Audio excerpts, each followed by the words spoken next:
last week on Gleeboot, they butchered My Fair Lady. They had a terrible discussion about domestic violence, and Rachel choked her big Miata audition, and that's what you missed on Gleeboot. Yeah. Da, da, da, da. Gleeboot. Yeah, that happened, and only one of those things is carried over into this next episode because it's the most important thing, according to Glee.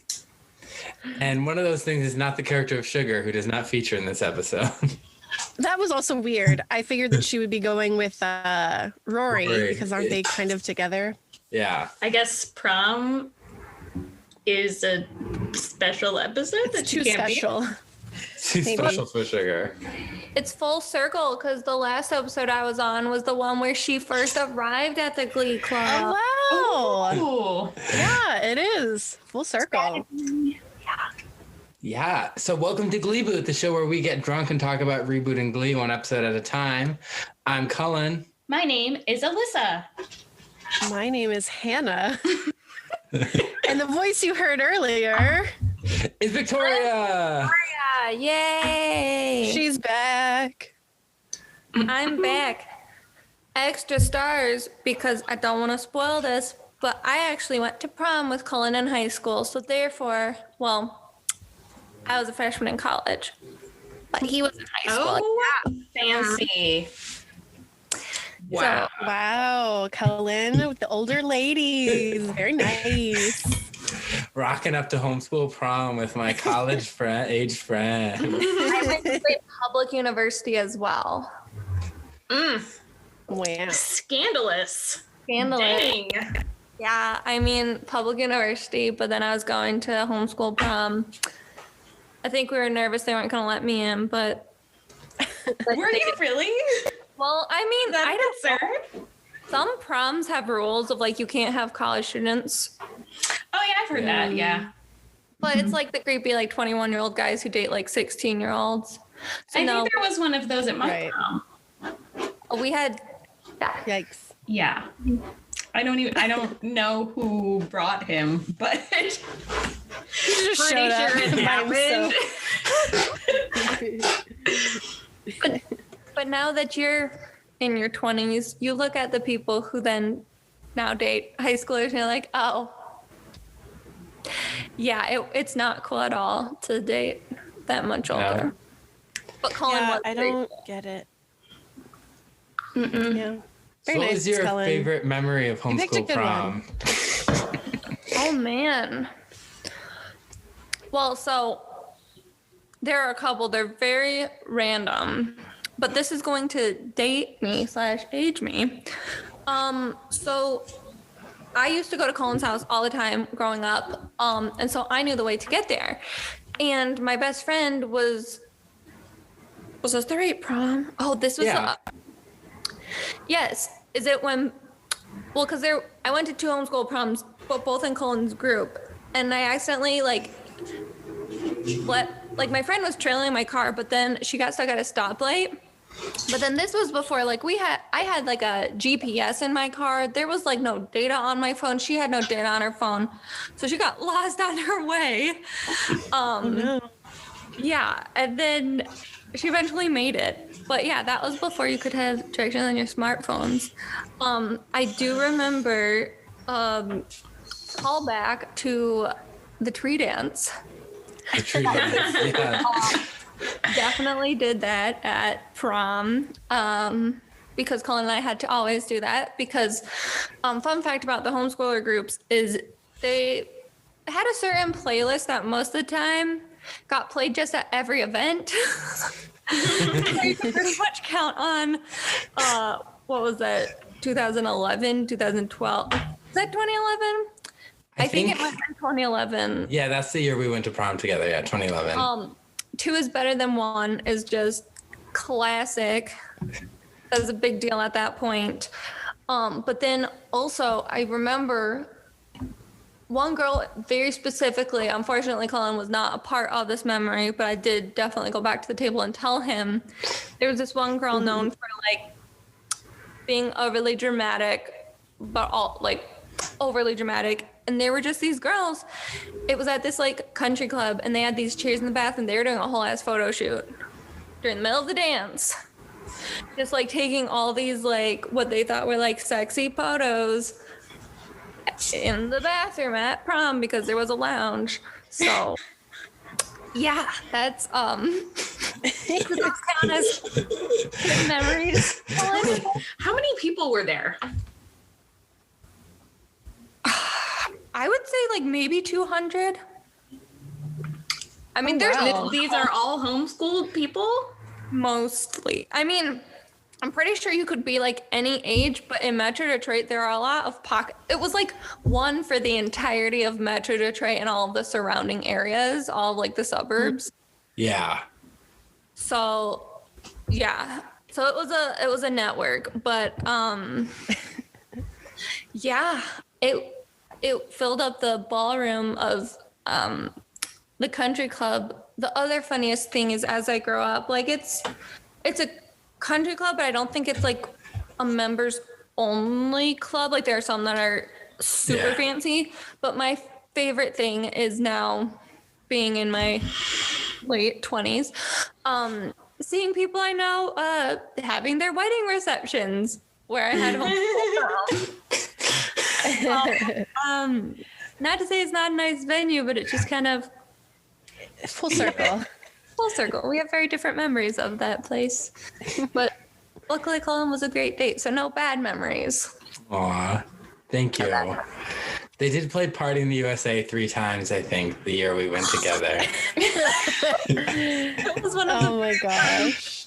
I also think, okay, I could be wrong. Cullen might have to fact check me on this, but I really so I went to public school at school. Like I had a date who literally he saw the dance floor and we turned around and went home. Like he did not want to enter the dance. So that's what my high school dances were at my high school. But I'm I don't think anyone was sneaking alcohol or nothing ridiculous happened. We all went home at curfew time and it was just a very well behaved. Cullen might know if there was other things that went down, but I was blissfully ignorant if there was.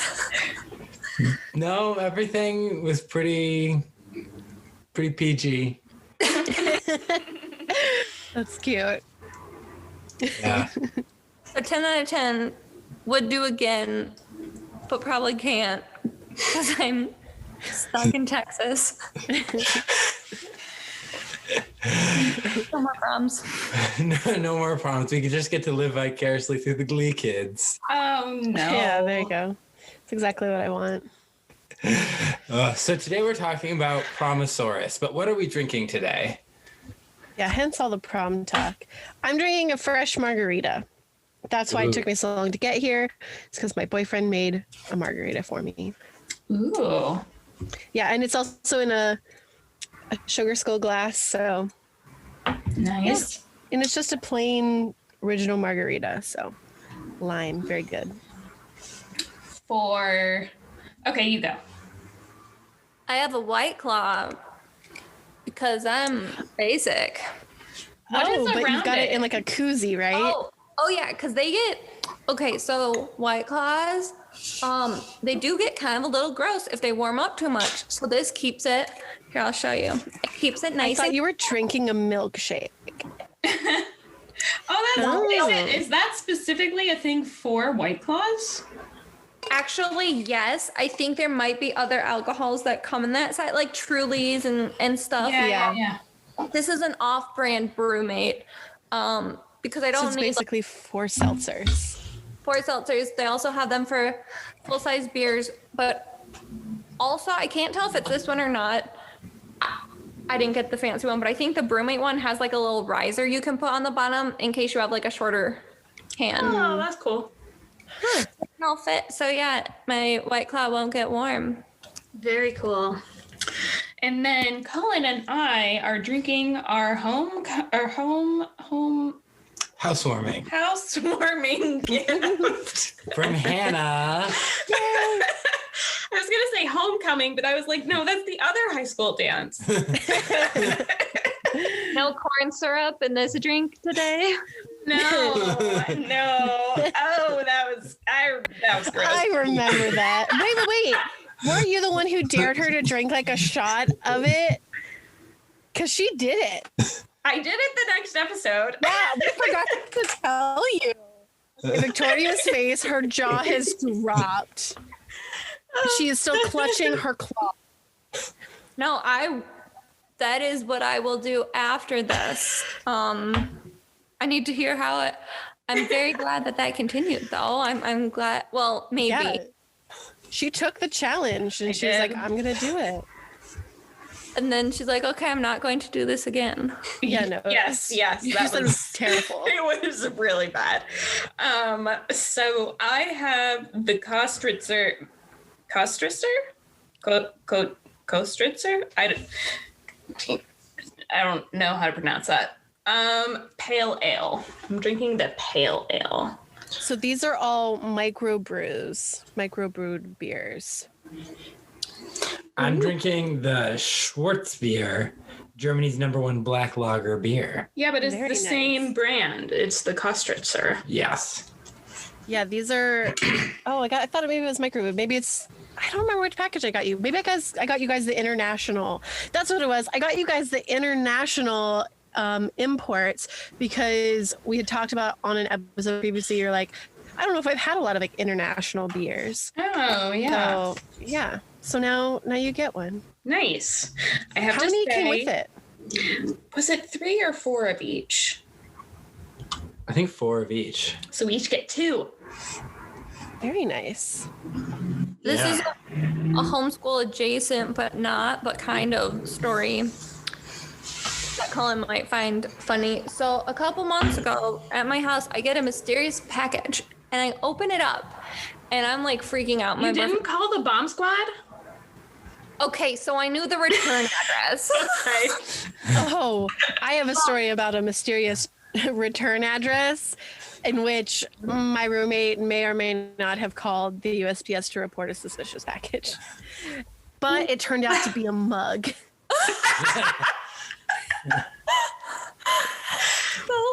So I open this package and I'm freaking out. And my boyfriend's like, what's going on? And I was like, it's priest beer. He's like, what? So there's a priest in Michigan who made his own beer because he was like a priest at Michigan State. And so like a brewer in Lansing, it's called Joe and Black. And it's got a picture of him, but then it's got like his resume of like all the churches he served at like on the side.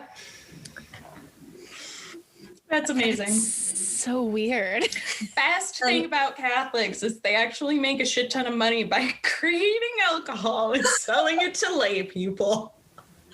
So yes, that was it's more church related than homeschool related, but yes. So priest beer. I don't drink beer, but my boyfriend drank it all. He said it was great. It was like a very dark.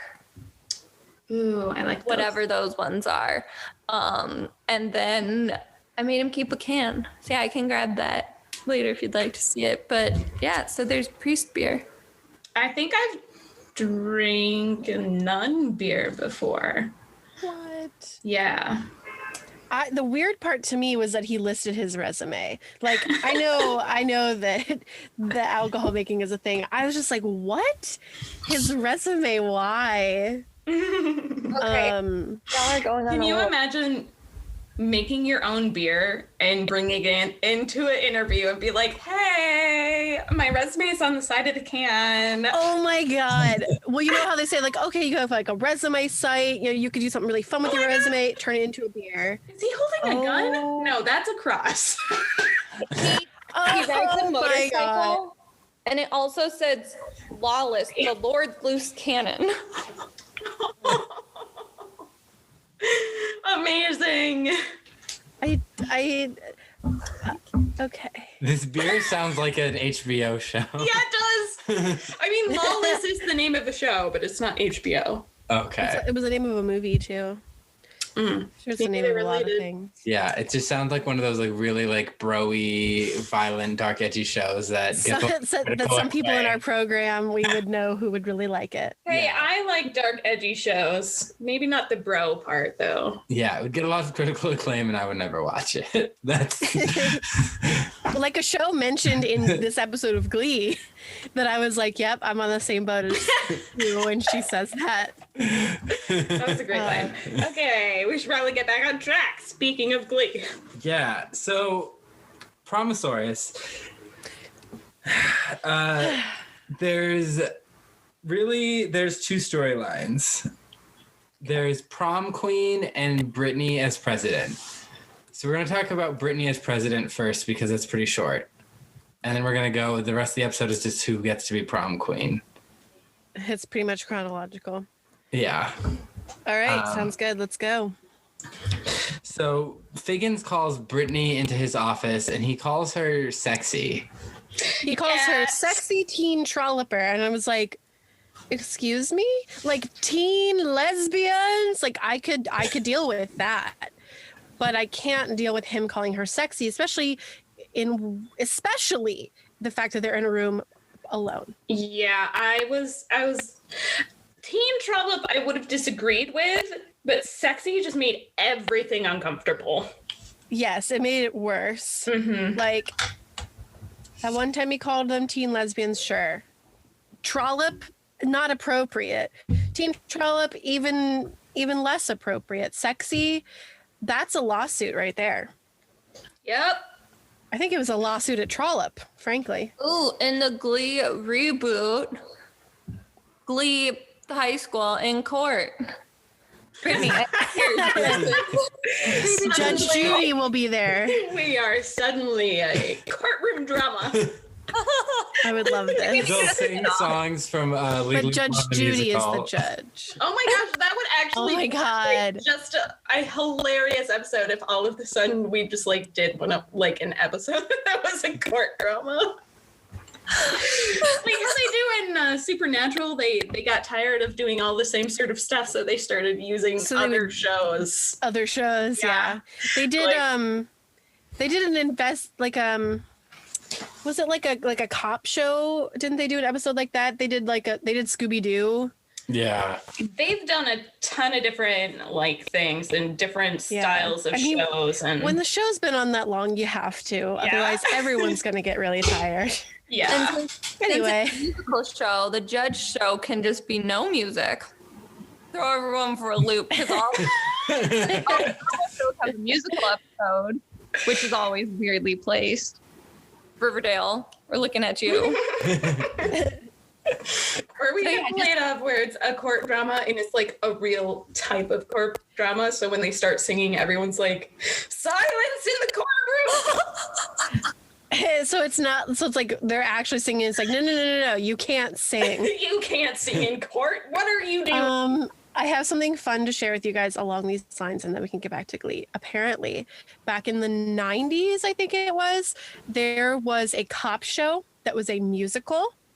It was a drama musical cop show called Cop Rock. It's real. Look it up. I've heard of this. Wow. Yeah. How many seasons did that have? It got like 5 episodes. Not even a full season. I can't believe it got past the pilot, but that's just me. Okay, so Brittany, in the courtroom spin-off show, they do highlights to present time and get her out of her house, #free Britney, and then they go over the Britney Spears documentary. Oh, Brittany goes and rescues Brittany. Yeah. Yeah. That's actually, I like that take. That'd be fun. I feel like Britney if Glee Spears was under on right house now. arrest or something? What? Oh, Alyssa, have you not heard don't know. with Britney Spears? Alyssa, I don't have time, but here's what I'm going to say. She is under a court mandated thing where basically her father and the other, yes, that's what it's called, a conservatorship. And basically her father and this other person basically has control of her money, and it's fucking disgusting. And she's basically like Right now, this is happening now. Yeah. Yes, and it's been happening since 2004, something like that. Maybe a little bit later. But basically, yeah. So like this conservatorship is for like people who can't think for themselves because they're mentally, incapable, from like an accident or handicapped in some way. Like it's for people who cannot fend for themselves, and they put this power in the trust of someone who loves and cares for them and wants the best for them. And these people do not have the best for them. And Britney Spears is a perfectly capable person. But you should watch the documentary. It's on Hulu. It's like an hour long. It's Hashtag free Britney. It's very good. Also, it's very engaging and very important. Cool. How come That's what's you were so annoyed that I didn't know? I don't know anything. Because everyone's talking about it right now. Oh, Literally, okay. And I met with how many people this week? No, I'm not talking about in person. It's all online. I mean, there are people actually meeting. Well, I mean, honestly, though, like, I don't pay attention to Don't any you talk online to people at work? on Slack about work because I'm a responsible human being. I mean, you're allowed to talk about stuff that's not work still, to have conversation. Yeah, but that just makes everything more complicated. Okay, moving on. No, it does. At my work, we have a team of 5 females plus a male boss. Yes, there are a lot of feelings and a lot of oversharing that goes on, so it does make it more complicated. But plus, my work has like at least 100 employees right now that I generally speak to about, I want to say 25 of them in a span of a week, maybe more. But it's like, I can't even see their faces, so there's no way I'm gonna discuss things with them like over Slack. Like, I just don't trust it. Just get on Slack. So what's up with Free Britney, guys? my coworkers, No, literally, that's how conversations start. No. my coworkers do unsolicited video calls all day, every day. So I am like always on video chat. So if people want to do like a Zoom after work, I'm like, can we not? But today is fun. This is Like, I don't so want to see interesting. it. I mean, you could turn off your camera if you want. A lot of people at my work do. Like, we do video conferences about things, and like nobody has their camera on. And I'm like, what are you afraid of? I think we do that in like our end of week meeting because we're all so exhausted. We probably all look like garbage. So we're like, we don't want to share this part of our lives with each other. It's kind of funny whenever we do a Zoom call at work, I show up as Cullen Callaghan. Oh, that's cool. I did that one, except I was logged into my boss's account. So then his profile picture when I like wasn't on camera, it was like my boss. And I'm like, we will not deep dive into this. It's just kind of relevant because I know someone who works for a company that does like cocktail kits, like delivered to your door. So keeping our service industry employed, but they had a special bachelor themed cocktail kit. Again, we do not condone or support the ideals of that franchise. But basically like their host is getting canceled for being racist.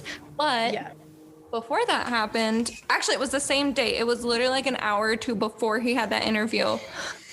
He was on the Zoom call and that was the one I accidentally joined as my boss. But it was like 200 people. So then I quickly X'd out and rejoined as myself. But yes, when my video wasn't on, it was showing a photo of my boss. And I'm like, we're going to log out of this real quick.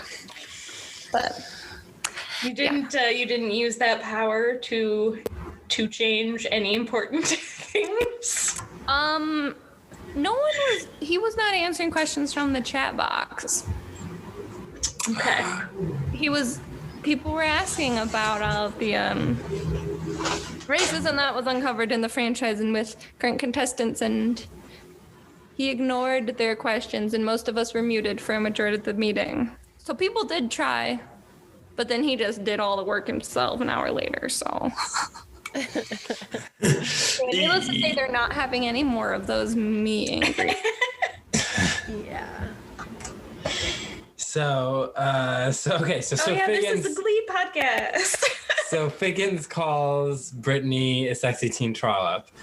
And then he says that you have done absolutely nothing with your presidency except for one memo that was written in crayon that said "drill baby drill."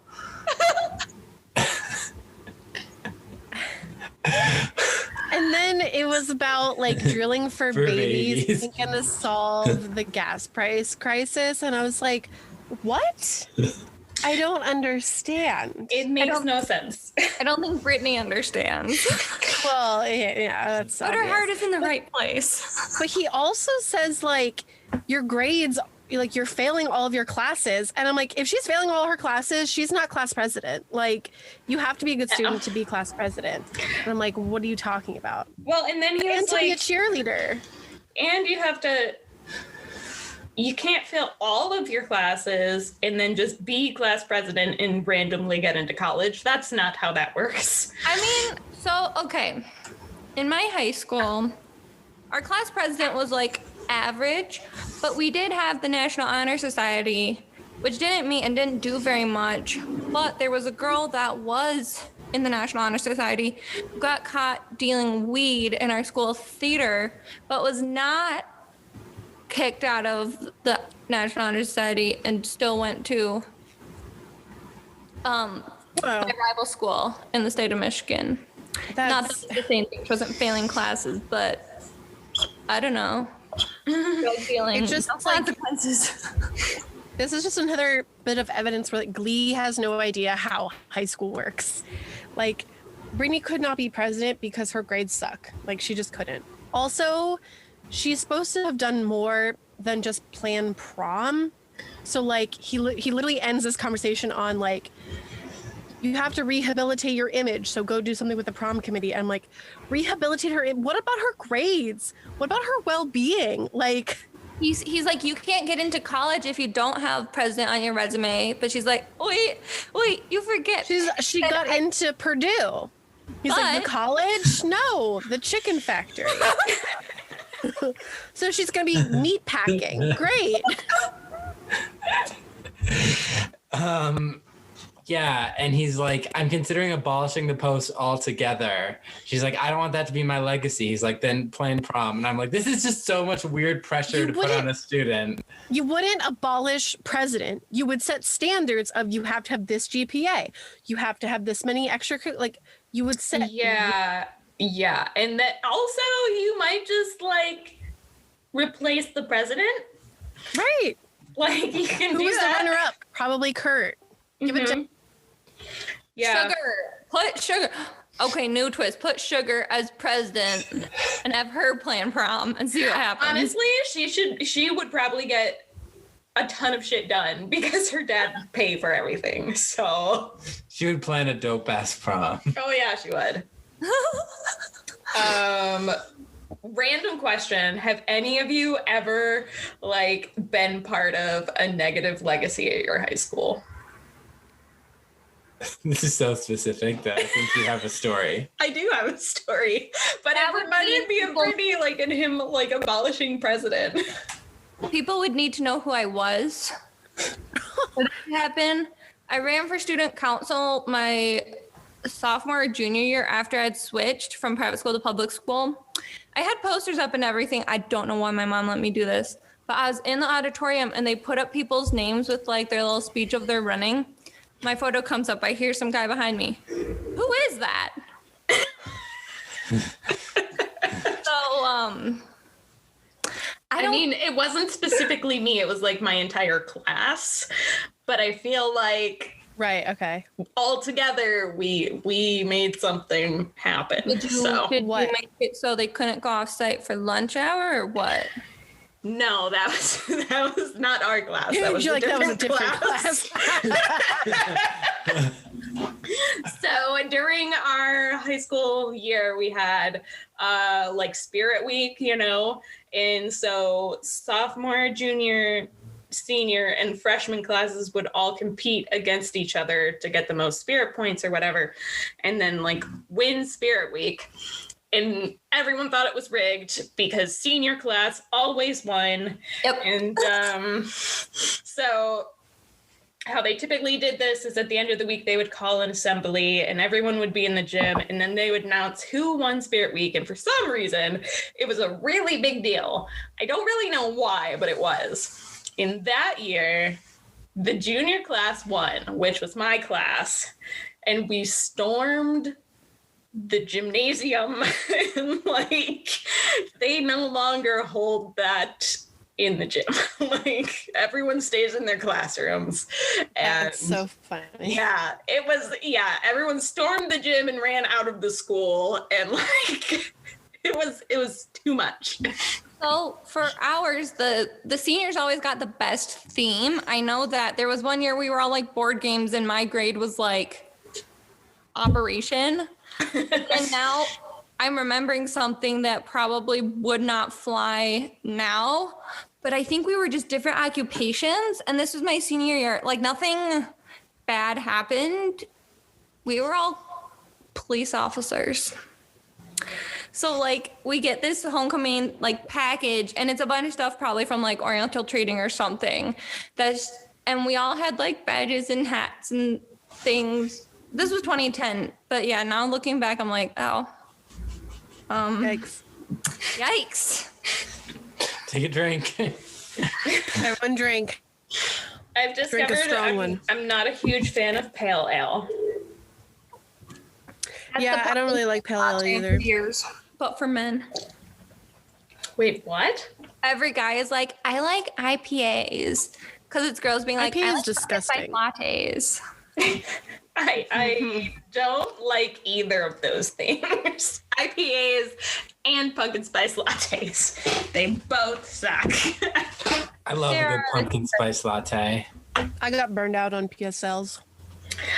They have a new latte though that's really good. It's like The honey oat milk one. Yeah, that one's delicious. So I used to drink coffee a lot. I don't drink it as much anymore, but being the good boss I am, they're allowing me to manage people at my work. I DoorDashed Starbucks to the two girls on my team last week, and they both gave it rave reviews. So they woke up to coffee. Oh, that's so cute. That's a really good idea. That's a really good idea. I might be stealing. So yeah, you can now send DoorDash as a gift to a recipient that's not like, one's in Michigan, one's in Illinois, so I'm like not even close to me.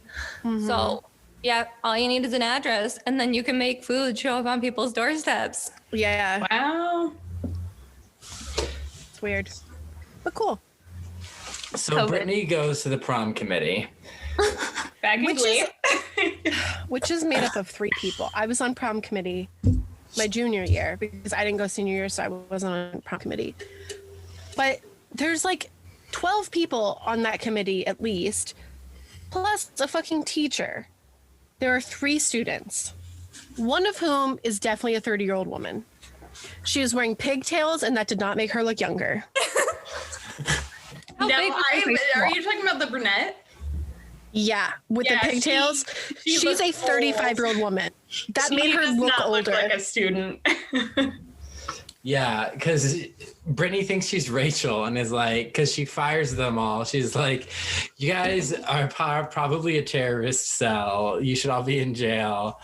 You're all fired. That includes you, Rachel, but I guess I'll see you in Glee Club. That was pretty funny. We had a teacher in high school who looked like a student because she like graduated and still looked very young. So she would go into like, if they had a sub, like there was a sub one day and she went into the room and someone asked if they knew where the teacher was. And she's like, it's me. She ended up getting married to like this other girl's like older brother, like this girl who was always like on all the committees and just super involved. So I'm like, that's interesting. But yeah, so she married one of the students' older brothers eventually. Interesting. Anyways. So Glee. Yeah, this was an episode. So, because they suggest they're doing Castle in the Clouds and everyone's favorite Castles song from are too Les heavy. Mis. Yeah, right? Like, that's like a really depressing song. Like, that's a depressing musical. But I love her justification for her saying no is castles are too heavy. They couldn't, like, be on a cloud. They'd fall right through. What was the other one? Stairway to Heaven. Right. And she's like, I'm pretty sure stairways aren't allowed in heaven. Well, and then she said you also would have to make escalators. So she's at least like trying to be inclusive in her own way. In her own way, yes. And then she's like, I'll pick a prom theme. Our prom theme will be dinosaurs. Best prom theme ever. I would have been down with that though if I was in high school. I think ours was always like Night Under the Stars or whatever because our mascot was a knight. Oh. Yeah, I think it would have been fine, but I'm just like, okay, so how many dinosaur themed songs are there? Turns out it's still only one. Glee still couldn't find another one. And they didn't even try. No. They could have thought about that while they were writing it, but I think they kind of like to just leap and think about it once they're at the destination. I think that Kesha album was just really popular, and so they're like, we're going to pick Dinosaur from that album, and that's going to be the theme of prom, and that's where we're working backwards from. Could be. Yeah. And so she's like, the Bible told me cavemen and dinosaurs lived together side by side for millions of years, and it's something we should celebrate. Bible, Brittany. Fun. I also want to know this. I'm reading one of the Bibles right now. It's interesting. Is it the one with the Bibles? Not. Oh, there's 1,000. There's like so many different translations of the Bible. I know, but you said like one of the Bibles, and I was like, what do you mean one of the Bibles? One of the translations version? Of the Bible? Of the Catholic Bible. No, I mean, the Bible has more than just Catholic translations. Right, but I'm saying, is it a Catholic Bible or is it? Yeah, this one's accepted by the Catholic Church. Hold on. So then there are probably no dinos in this one. Probably I don't not. think that's canon for the church. Unfortunately. It's the New American Bible. Never heard of it. The New American Bible, translated from the original languages with critical use of all the ancient sources, with the Revised Psalms and the New Testament authorized by the Board of Trustees of the Confraternity of the Christian Doctrine and approved by the Administration Board of the United States Conference of Catholic Bishops and the United States Catholic Conference. That's So, the whole title. So, That's too much. this is not Glee related, but I just have to share this. Cullen, you probably already have it, maybe because your sister sent it to me. But there is now an Instagram account called the Gen Z Bible. Oh, yes. Answer me when I call, O God of my righteousness. You have given me relief when I was in distress. Be gracious to me and hear my prayer. The translation is, don't leave me on red, God. I need you when I'm bugging. Hear me out, Chief. I hate that so much. so much. So that's another translation that I would read. So he also had the 2 talents, made 2 talents more. Stonks.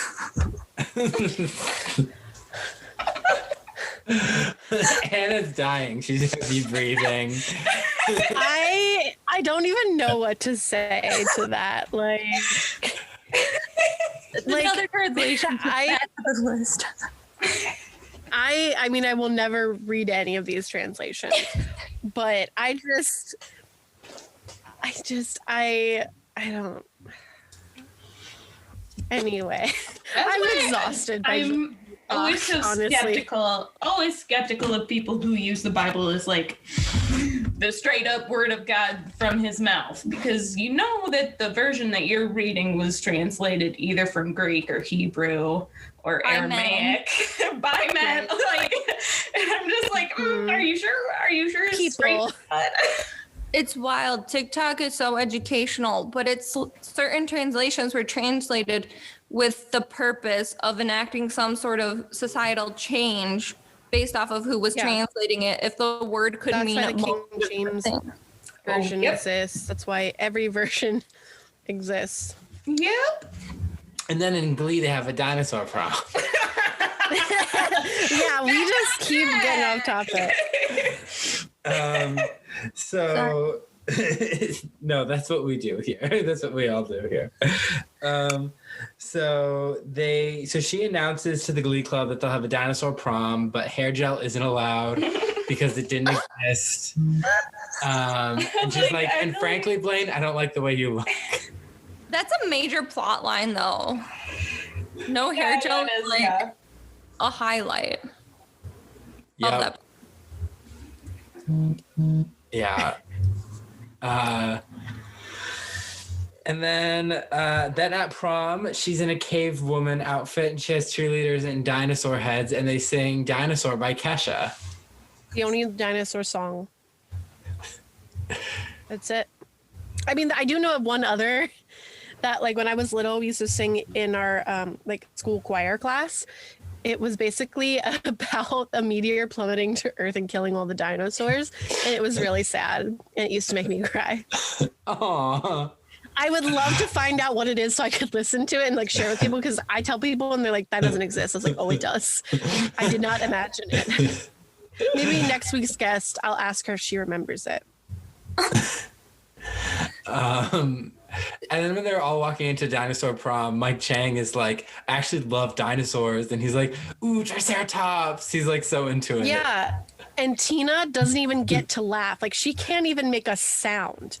Like, that's how tight her contract is for how many lines she can speak. Yeah, she just that smiles. was so awkward. Wait, this is a conspiracy theory, or is this an actual thing? No, this is both. So we count Tina's lines, as you know. Yes.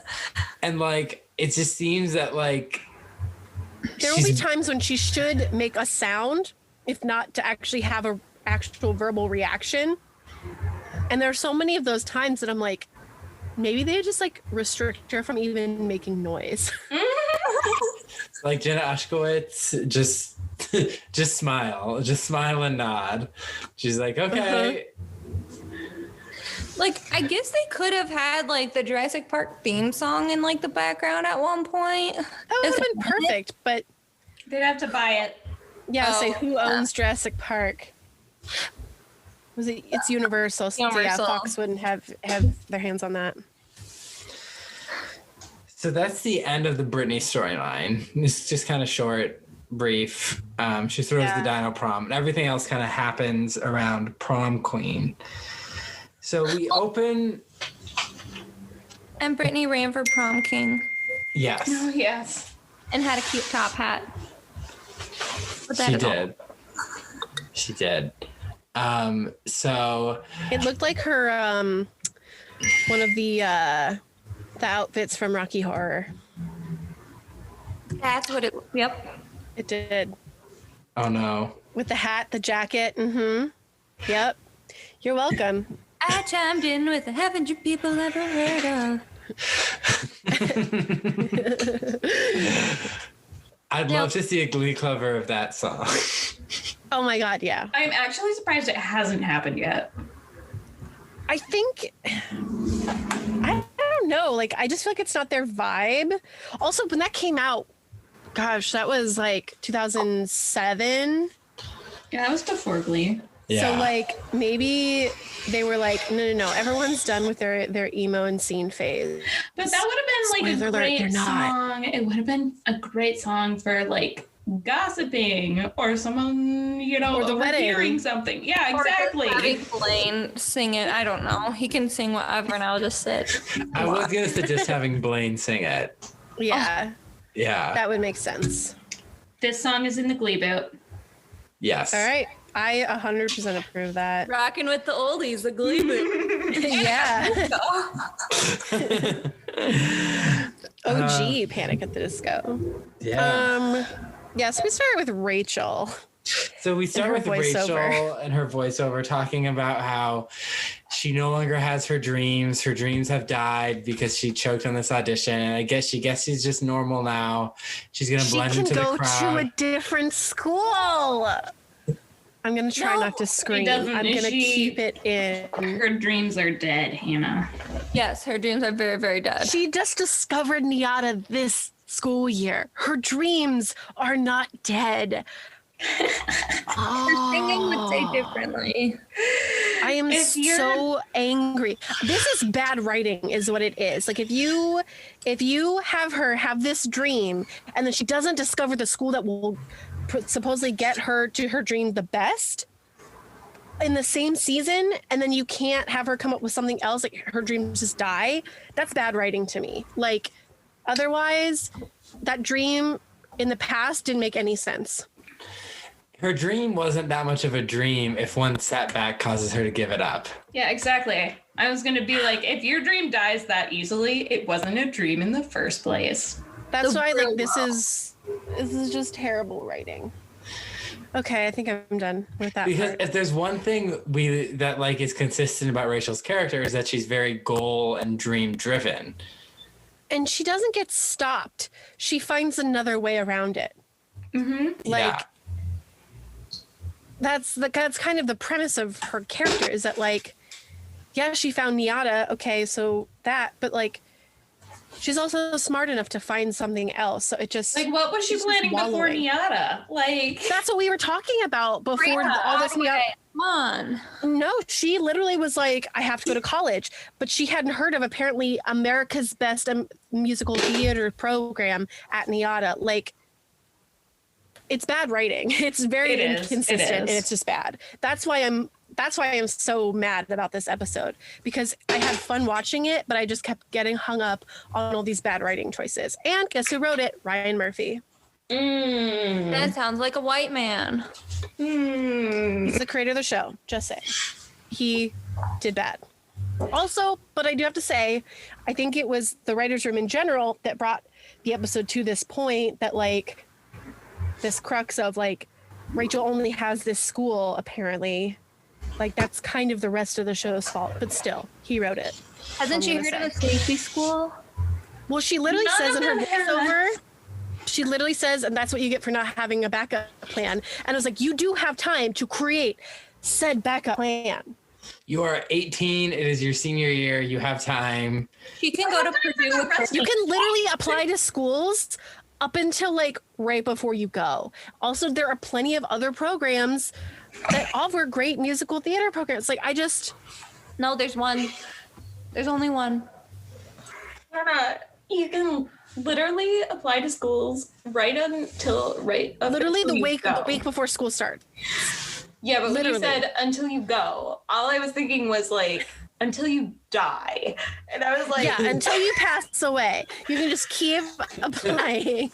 But yeah, like literally you can apply up until like a few days before the actual semester starts. Like you still have so much time.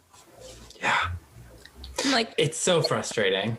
It's frustrating from a writing standpoint because it shows that there's like no logic in this, and that makes these characters harder for me to root for. Like I literally did not care about Rachel.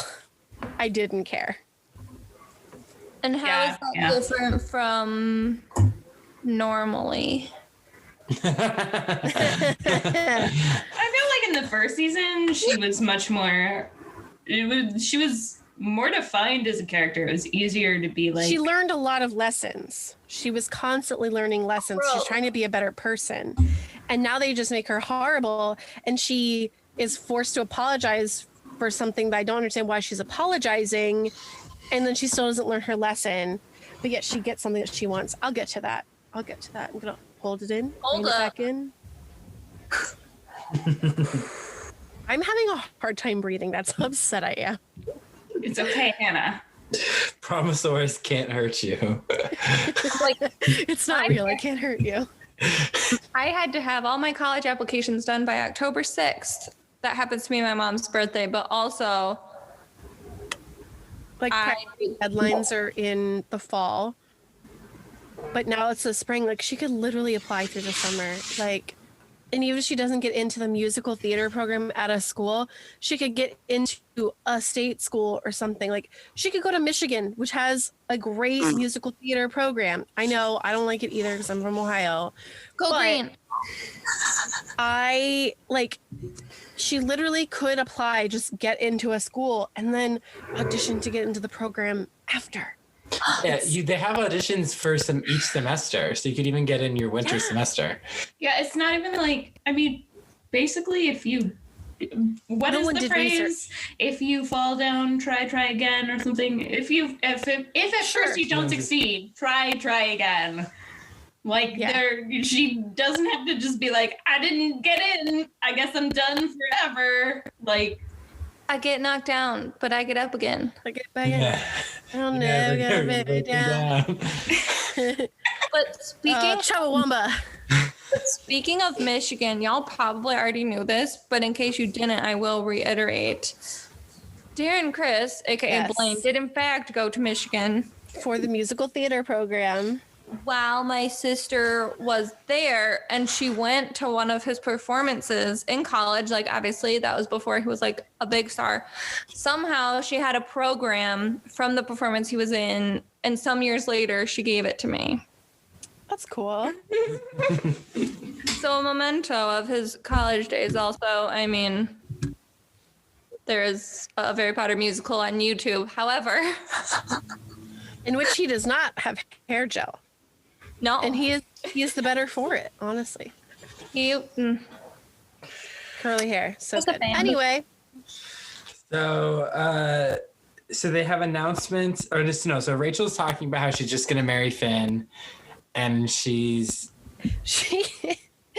does really treat that as if she's just settling. And I was like, I mean, he's supposed to be the love of your life. You shouldn't be speaking about him like this. My backup plan for my dreams. I have to settle with my fiance. Oh. And then she walks into the bathroom and Becky is practicing her wave. And she's like, oh, what are you doing? She's like, oh, I'm practicing my wave for prom queen. And she's like, there's a lot of stiff competition. And she's like, would you get out of here? I don't want your loser talk stinking up the place. Yeah, she's basically like thinks like her loserism is contagious. I'm like, oh God, Becky. So then there's the announcements for prom king and prom queen. So the prom king nominees are Finn Hudson, Rick the Stick Nelson, and Brittany. And Brittany, yes. So when Rick the Stick Nelson gets nominated, or like that's announced, some guy in the back is like whooping, like whoop, whoop, whoop. And I was like, is that Corbin Blue from High School Musical? Because the guy had the same hair. And I was like, what? I don't think it was, but probably not. Probably not. What if it was, though? Could you imagine? He's like, I want to be on Glee. They're like, great. And they're like, that's fine. We're going to pay you a quarter of what they paid you on High School Musical, the first one. And then they announce for prom queen, Santana Lopez, Quinn Fabray, and Missy Gunderson. Missy Gunderson, you know, we don't know who she is, but, you know, she got nominated. She won that nomination fair and square. That's all I'm going to say right now. Also, why weren't they called prominees instead of nominees? Promenade. Thank you very much. I'll be here all week. I guess we had homecoming court, and did we have prom? I don't know. The same girl won every year. She was like homecoming queen. Like they had homecoming princesses or whatever for every grade, and then senior year she was also prom queen, but then was like also student body president. So surprise, everyone was shocked.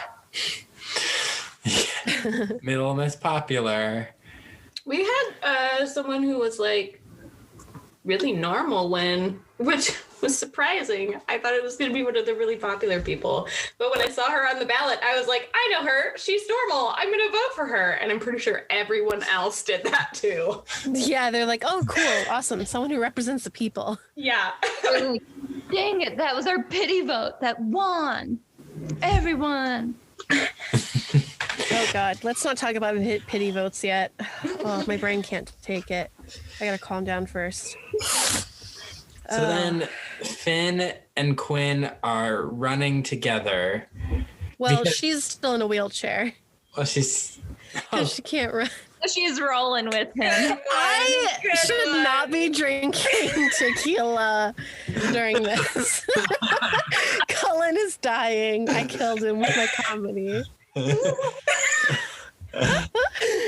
Anyway, they're running together, which I have to say I will kind of side with Rachel a little bit on this because she freaks out. I totally sympathize and empathize with that. Like, if my current boyfriend was going to be campaigning alongside his ex-girlfriend who he thought he was going to have a baby with, I would be pretty upset too, especially the fact that they didn't talk about it. I didn't think people campaigned together as a couple, do they? I didn't think anyone campaigned. I just thought that, like, you just voted when it came time to vote. You know? I think I voted. We was like had to vote. They made us do it in homeroom. Yeah. Yeah, well, last season they didn't run as couples. But this season, they are. So Yeah, that's weird. And just wanted that crown. Ew, Yeah. did Missy Gunderson run with Rick the Stick? Oh, God, Yeah. I hope not. I think she's better than that. Missy, Santana went around with Brittany, so there's only one person left. She's like, I'm going to run Stag. Posters. They didn't have posters or anything. The only posters featured were Missy Quinn. Gunderson had one. She campaigned by herself. It was Finn and Quinn. I actually think Santana and Brittany may have campaigned alone too. So I think there was just a Santana poster. I don't know. Freak Finn. Be better. Yeah. Finn is like, well, I felt bad for her because she got injured on the way to our wedding and she's in a wheelchair and she really needs this. And Rachel's like,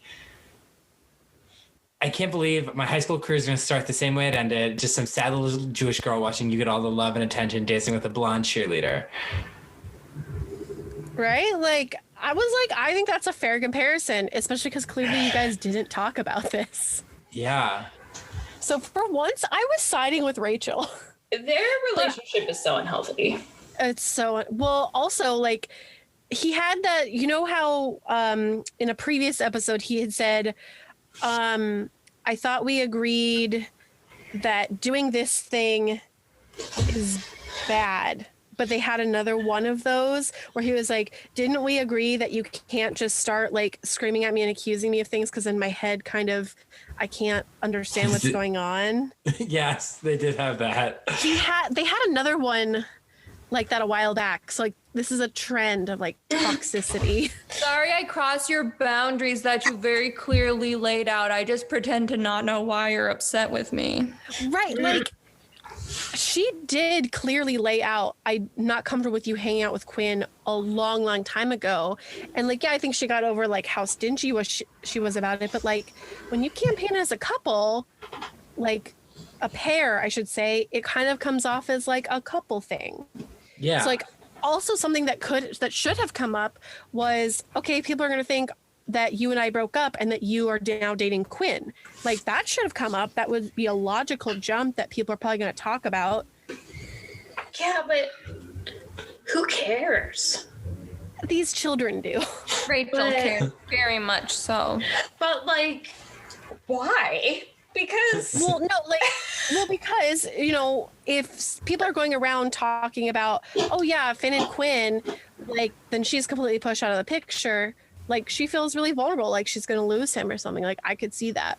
Yeah, you wouldn't want everyone thinking and talking about it, like talking about you like you were broken up with and you're no longer part of your fiance relationship. Yeah, that's right. They're not even just dating. They're going to get married. I keep forgetting that because they're children. yeah, but they're so close to graduating. It wouldn't matter. It still matters. Well, look at Rachel. She has nothing left, Allyssa. My goodness. I'm Finn, and she's about to lose him too. Yeah, she has nothing, Allyssa. I'm She has sorry. nothing. The realism is just too much for me. handle. I can't keep it bottled up. It needs to come out of my mouth. Alyssa lives on a different planet than the characters. Yeah, no, like, in a different so galaxy. So. Like, that's the thing I can empathize with, is that the feeling like she's been pushed out and that Quinn's back in, that sort of relationship feeling. I don't understand the need to be prom queen thing, which I still don't get in this episode. I didn't get previously. Maybe it's because I've been out of high school so long. Well, he straight up asks Rachel, do you care that you didn't get nominated for a prom queen? And she's like, oh no, like that's not even on my radar. I'm just happy to dance the night away with you. Yeah. Right. And leave it at that, Rachel. I think she just didn't want him to dance with Quinn. I think she's still touchy about Quinn and Finn. That's still a tender point for her. I think with good reason. Yeah. Yeah. Because it's been all back and forth with that trio. Yep. And so then Quinn is at physical therapy with Joe, and she walks a few steps, and he's like, we need to tell everybody. And she's like, not yet. Let's wait till I can take a few steps into the choir room or to prom. Which I was like, at first I was like, oh, okay, I get it. Like, she wants to be better at walking. Yeah. No, that's not what she's going for. And I was really upset. Anyway, Well, that's what I got from that conversation. Like, she wants to be better, but also, like, she wants it to be a surprise. She wants it to be amazing. Like, she wants people to be proud of her. Be proud of her. Yeah. So, like, I read it mostly as, like, she wants to be better at it. Like, she wants to show them, like, how good she is. Yeah. This episode just really wants Quinn to be a villain. Yeah, because clearly she is. She's just, She hits a new low in this episode, but I don't think it's as low as, scamming the mother of her, the father her baby. Of her, yeah. And it's so weird because you're like, clearly this episode, people want Quinn to be a villain, and I'm like, wait, Quinn was a villain? What? They played the villain music. You forgot. No, you forgot that she was. I forgot that Quinn was a villain. She's not a villain in this episode to me. In this episode to me, she's just like a normal human girl. Are you serious? Oh, we'll get to it then. We'll have to talk about it. About why she's clearly being made to be a villain.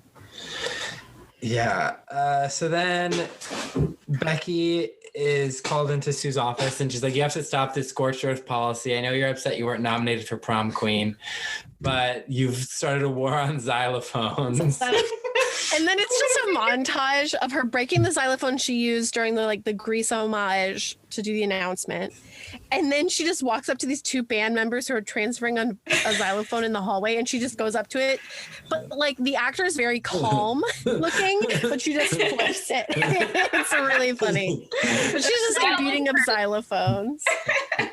I think Becky was well within her right to have a war on xylophones. Yeah, honestly, I find them to be pretentious. The bigger villain in this episode, I feel like, was Becky.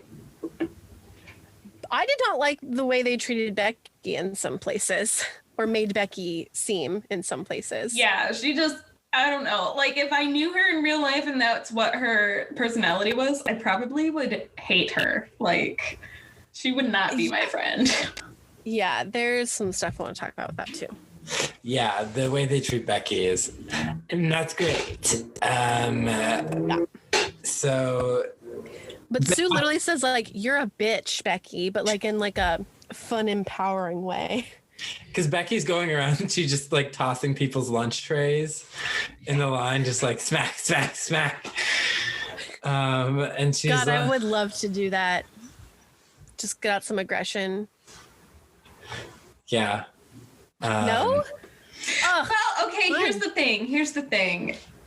If I wanted to get out some aggression, I would not choose to smack people's lunch trays. I use my Texas legislature. I have a lot of anger to get out from the inside of my... Yeah, I would love to go to the Capitol Hill lunchroom and just smack some trays in people's faces. I would like to go to the governor of Texas's mansion and cough all over him. Even though the rest of the state is open, his mansion is still closed for tours. Well, maybe you should get COVID first and then. No. I'll have other people cough all over him. Pay a person who has COVID. What? Pay a person who has COVID. Go like ding dong ditch him with some dog shit in a bag. There you go. Do it old school way. I mean, they did send a mariachi band to Ted Cruz's house last week. Oh, that's amazing. I'm so happy that happened. For a man who would blame his children for a bad timing to take a vacation. And then he took it back. And then I guess they also put up billboards near his house. I'm trying to remember what they said. But yeah, they're putting up billboards that say... This is great. Ted Cruz traitor billboards go up in his Texas neighborhood. So, yeah. His neighbors hate him. I mean, they're the ones who ratted him out about the trip, and he turned in the text messages. I love that this is happening. Anyway, that's the politics talk. I just have a lot of anger to get out. That's all. We're good. I'm fine. Everyone's fine. We're all good. So good. So she's like, Becky, you're a bitch. Like, you're not around to be liked. And she says, and your signs were a little confusing, and they have her spell vote wrong as veto. And I'm like, why do they keep implying Becky's stupid? Just she might just have dyslexia. Yeah, I don't know what that's about. I don't know. I thought it, like, I laughed, but then I'm also like, but does she have to be a bad speller just because she has Down syndrome? Like, I don't know. According to the writers, yes. Yeah. I mean, that sign mix-up would definitely be more of a Britney thing. But also it would be, yeah, exactly. That's something that would make more sense for Britney, I think. Mm-hmm. Maybe that's why she didn't get prom king. That would have been funny. I wanted her to get... we haven't gone over the results yet. We'll see. we'll see. Maybe she has got it.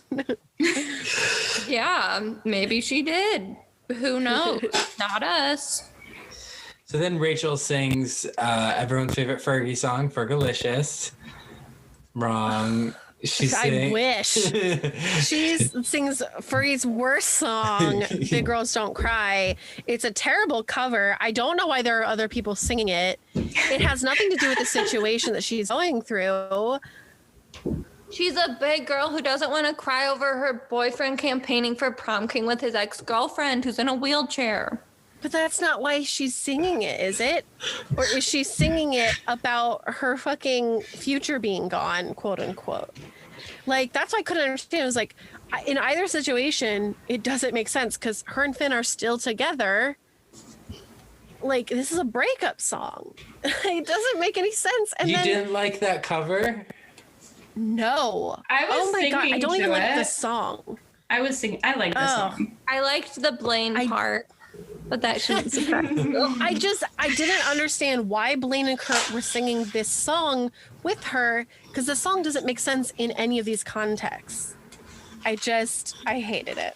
Maybe it was just her feelings, okay? It was just her feelings and her emotions were making her want to sing the song because every time you hear the song, you know that, like, people want to cry and emotions make you want to cry, and Blaine and Kurt were there to support her emotions.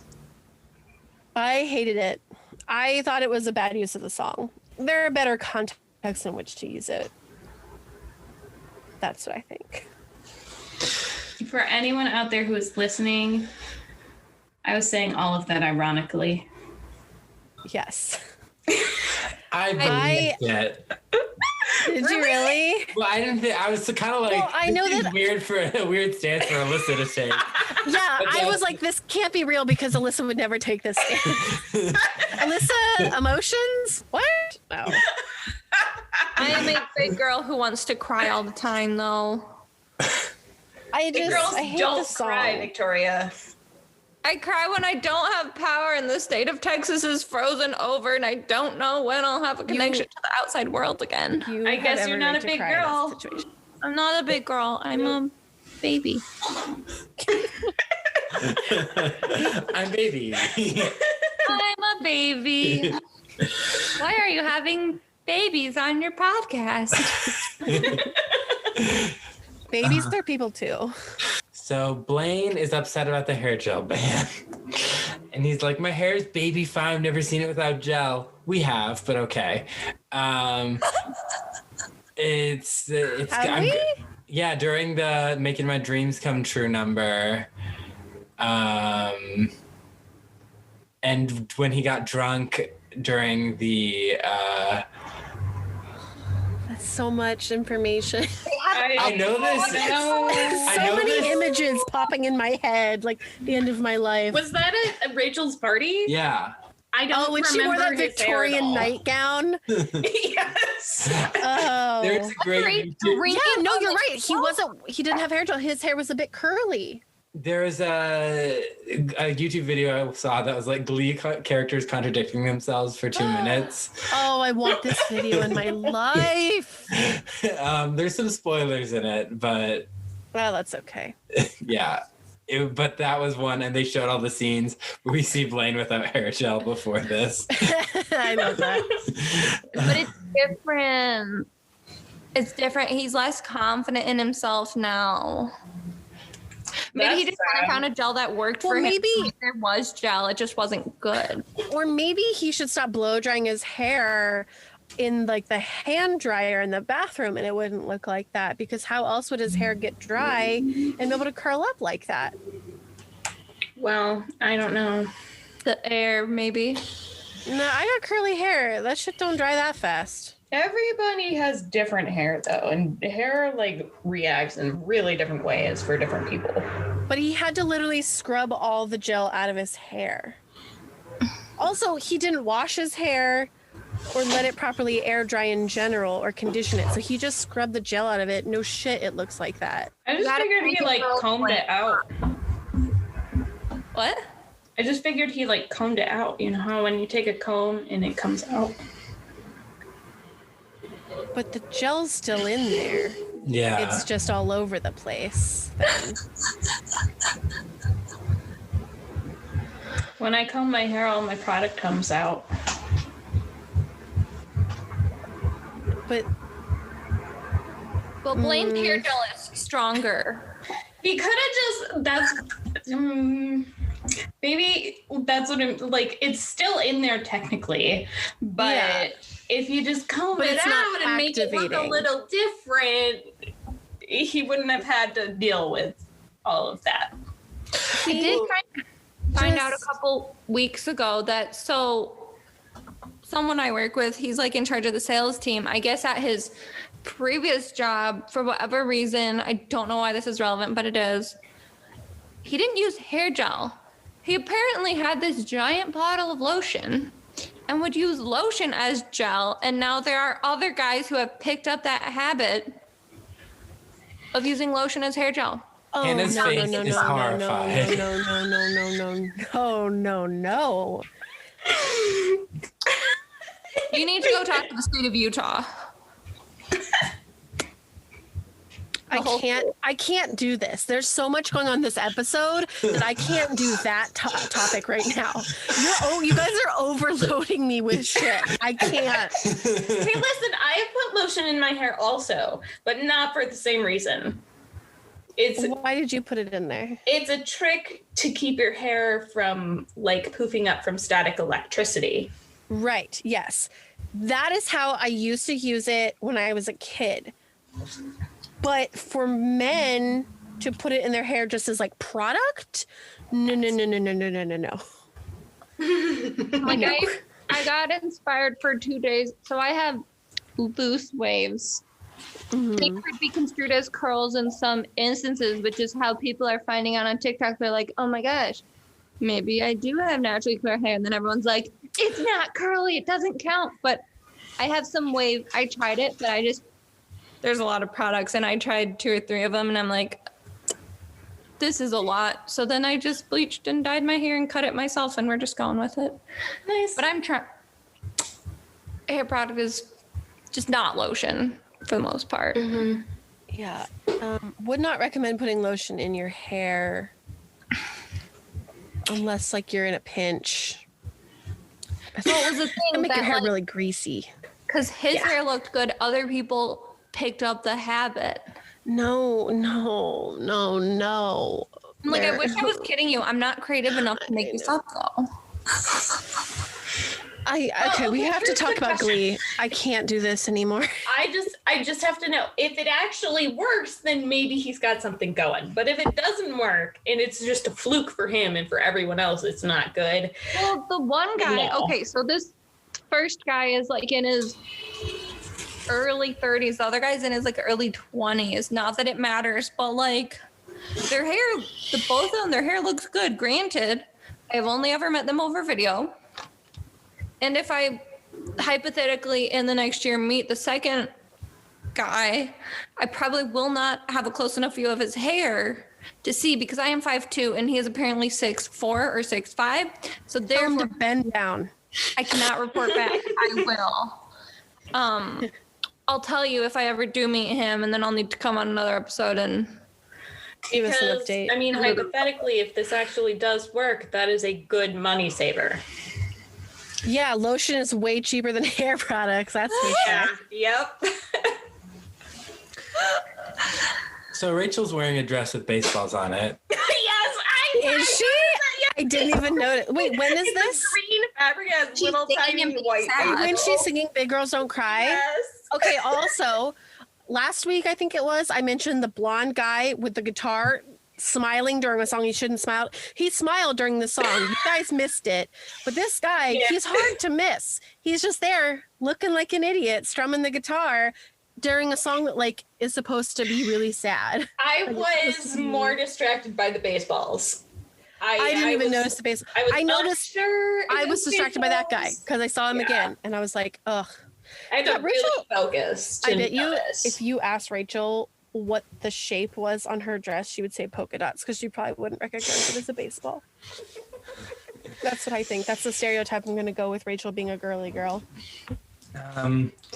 So then, is there a reason for that, or she just Someone in the costume department thought like, oh, this could be kind of cute. take me out to the ball game, but girls don't cry crossover? Oh my God. That's a great mashup. It's going to be in the Gleeboot. I'm very sorry that Take me out to the ball game. Big girls don't cry. Beautiful. It's going to work. I mean, to be fair, she was wearing this dress the entire first half of the episode. But why? So- It's the football player. I don't know. He's like, also a I don't basketball know. player, except But- this but season he that's- wasn't a basketball player. The sport balls are all different. That's not a. Maybe she But just that thought it was doesn't cute. matter. Yeah. That's true. Maybe she was going We all know her taste in fashion is somewhat questionable. yes. Like her taste in men. oh. Oh. So then she's like, I don't want to see him dance with Quinn, even though she can't dance right now. You know what I mean? And they're like, I don't want to go to prom with no hair gel. So they decide to have an anti-prom. And it And they cuts. announce it to the choir room. Yeah, we're having an anti-prom. We'll be at a hotel, Alabama's fanciest hotel, the Red Roof Inn. Ugh. Food will be catered, which we never saw. No, they were going to order room service. But I love how not being able to wear hair gel and someone being in a wheelchair are presented as equivalent problems. Yeah, that's Glee for you. And she's like, this will be awesome. And Santana's like, no, how's this party for everyone? It's clearly just a pity party for you. So what, you choked on your big audition. I'm sorry. But you're trying to implode on one of our last nights together. And it's one of the most selfish things you've ever done. You're just a sad Santana, she was straight up and real, like she says she is, without being like mean, which took me aback. Like I was ready for her to just like lash out, but she was like genuine and like, get your shit together and stop trying to ruin everyone else's night. Yeah. Mm-hmm. I loved you need it. to work on your own crap. It was great. Yeah. Honestly, I agreed with everything she said. Yeah. Like, Yeah. I was like, yeah, you're right. So then Finn and Quinn are putting up posters, and Quinn's like, you can't be happy with this whole stunt Rachel's pulling. And he's like, I am, but you know, I'm not happy, but I love her. That's what he I love says. her. Yeah. And she's like, they're putting up posters. And then this girl comes by and is all like, Quinn, you're Isn't so she brave. from the prom committee? Yeah. Yeah. That's what I thought. She's like, Quinn, you're so brave. And she's like, your working legs are beautiful. And my atrophied muscles, they make me grateful for what happened, or some creepy. Something It was gross weird. about like, you're actually the lucky one because you have those great working legs. And it just makes me really, really, thankful that I'm still alive. It makes me basically makes me inspired to whatever. But it was basically this Sunday bogus that Finn definitely calls out and is like, that was really weird. Yeah, he's like, that was super creepy. And she was like, yeah, well, like, I want the votes. Like, a vote is a vote. And I'm like, oh, this is where we're starting to be a villain. But at what cost, Quinn? At what cost? I mean, so This is not a thing that people that she should be doing, because it's really disrespectful to her being someone who is actually abled to be soaking up the quote unquote sympathy so that she could have prom queen when she isn't actually disabled. Like, she's basically taking the attention of a situation that she isn't actually in. She's kind of faking it. When I took the quiz, I guess my character that I got was Quinn. So We always say that it's you got the good parts of Quinn, because we've had a lot of Quinns come through the podcast and we're like, you have the good parts. I'm not special. What we're saying, our special. I'm gonna go sing "Big Girls Don't Cry." Okay. Where's my baseball dress? Where's my baseball dress? But she's not a villain in the sense that she's doing something to someone else. It's the fact that, like, she's being really, really selfish and very problematic. And does she ever? Unethical. Yeah, that's a great word for it. It's very Sounds like- unethical. Sounds like Quinn didn't stay home during the pandemic to protect other people and or wear a mask outside. Therefore, Because Quinn. and also I don't know if we mentioned this. Well, this is part of the prom queen thing, but Brittany assigns Quinn and Santana to count the votes, Because they don't trust each other. which also seems unethical. Get someone outside of any of that. Yeah, what about Missy Gunderson? Like, I think We we can will draw get to some her. parallels to the American government. it's just like I don't know. Like, there's no reason for Quinn to be doing this. Like, because I don't even think she ever gets really punished for it in this episode. Like, she doesn't get comeuppance. Does she ever have to apologize for it? No. No, she gets. Oh, that's right. I remember what happens. God, anyway.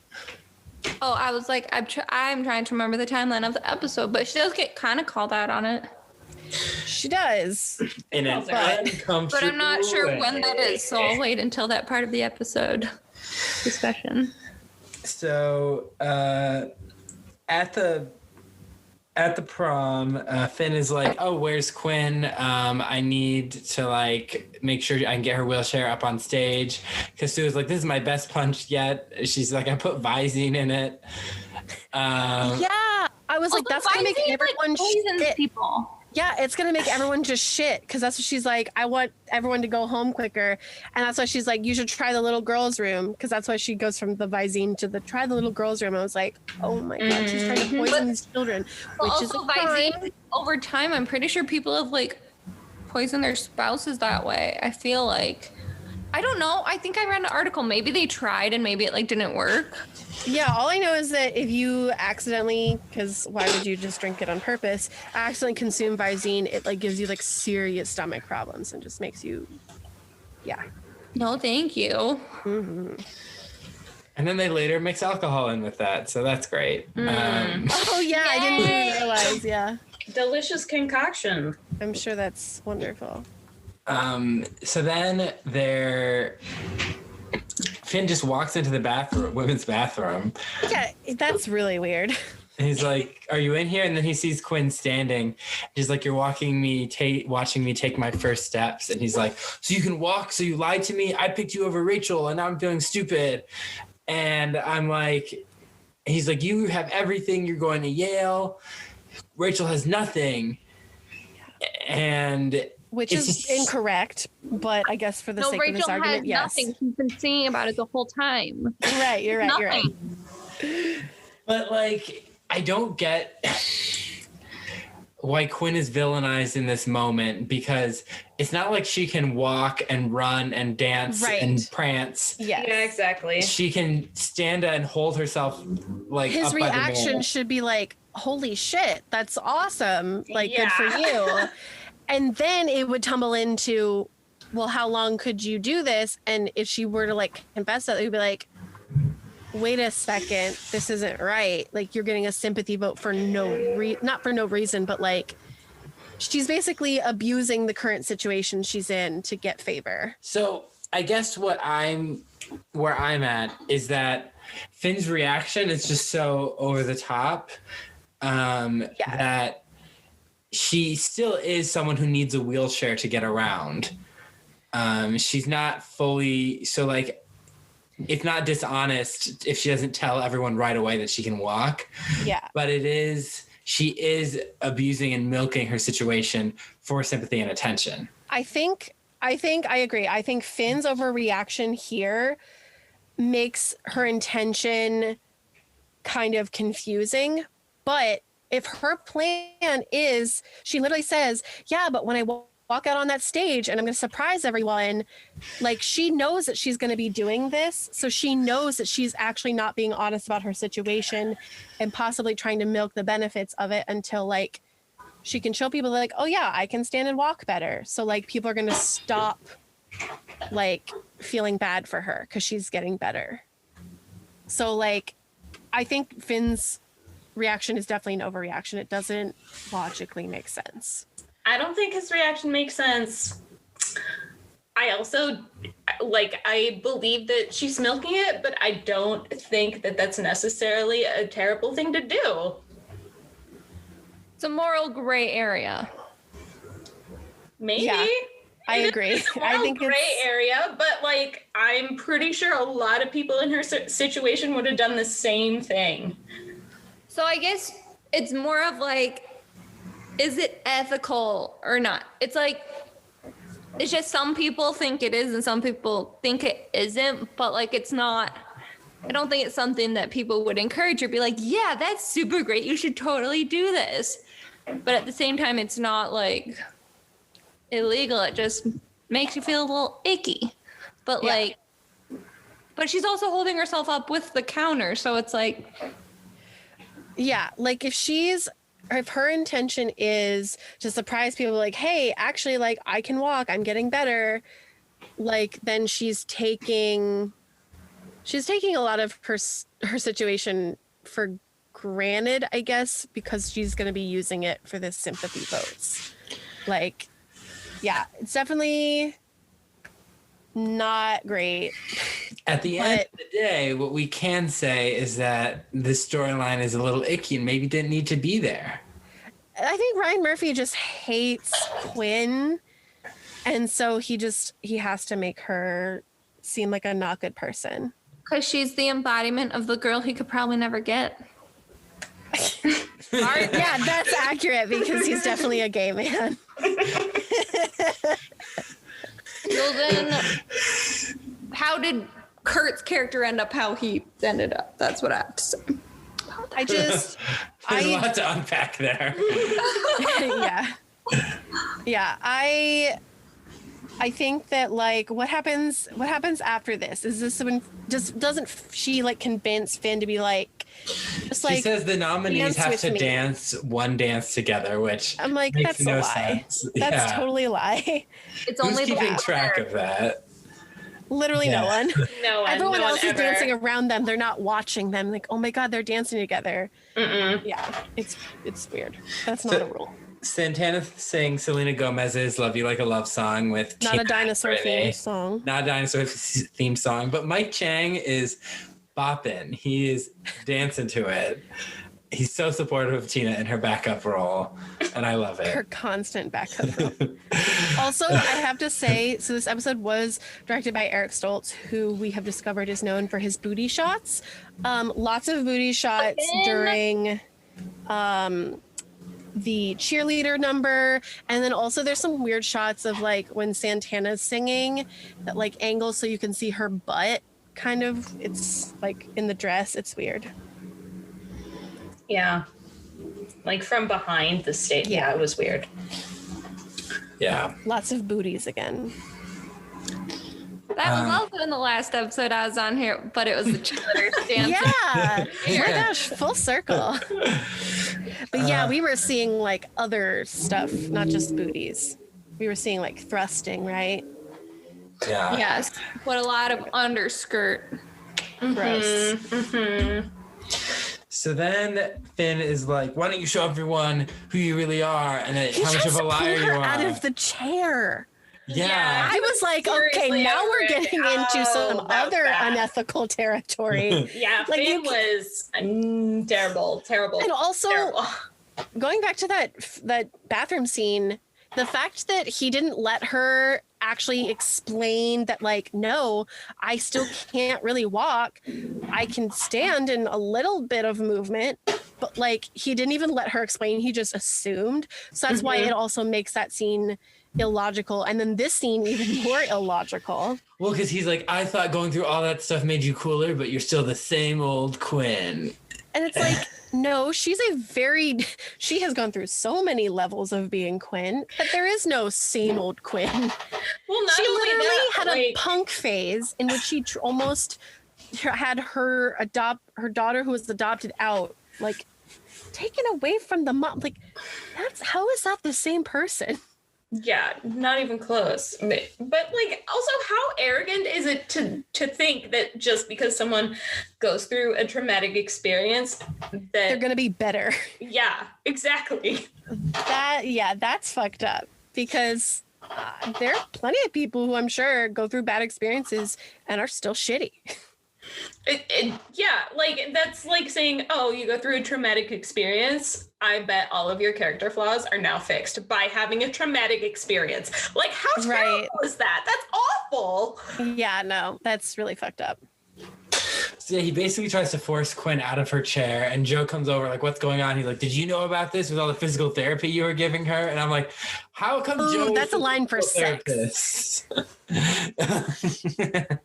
And then Sue comes over and is like, "Hudson, do I have to eject you out of yet another prom?" Which was warranted. He tried to pull her out of the chair. He was out of line. Like, that's different than just like getting in a fight with Jesse last year. Like, also, Sue was showing a bit, which was interesting. I noticed She's that. been showing since they wore the white suits. Really?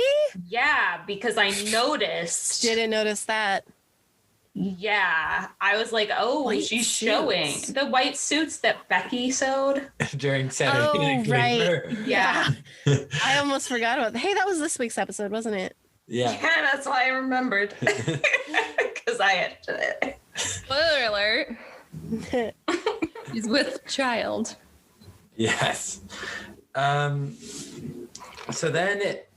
So meanwhile, while this is going on, the anti-prom is going on, and it's just Blaine, Kurt, Rachel, Puck, and Becky, which sounds like the equation for an awful party. Yeah. I've ever heard one. It's in an ugly hotel room, which is way too big for being a Red Roof Inn. And like there's too much floor space. And then like someone's gonna order room service, and then Becky goes to like the mini bar, which because they're underage, they could get in serious trouble if they open that mini bar. Also, they should be going to a room that doesn't have a mini bar.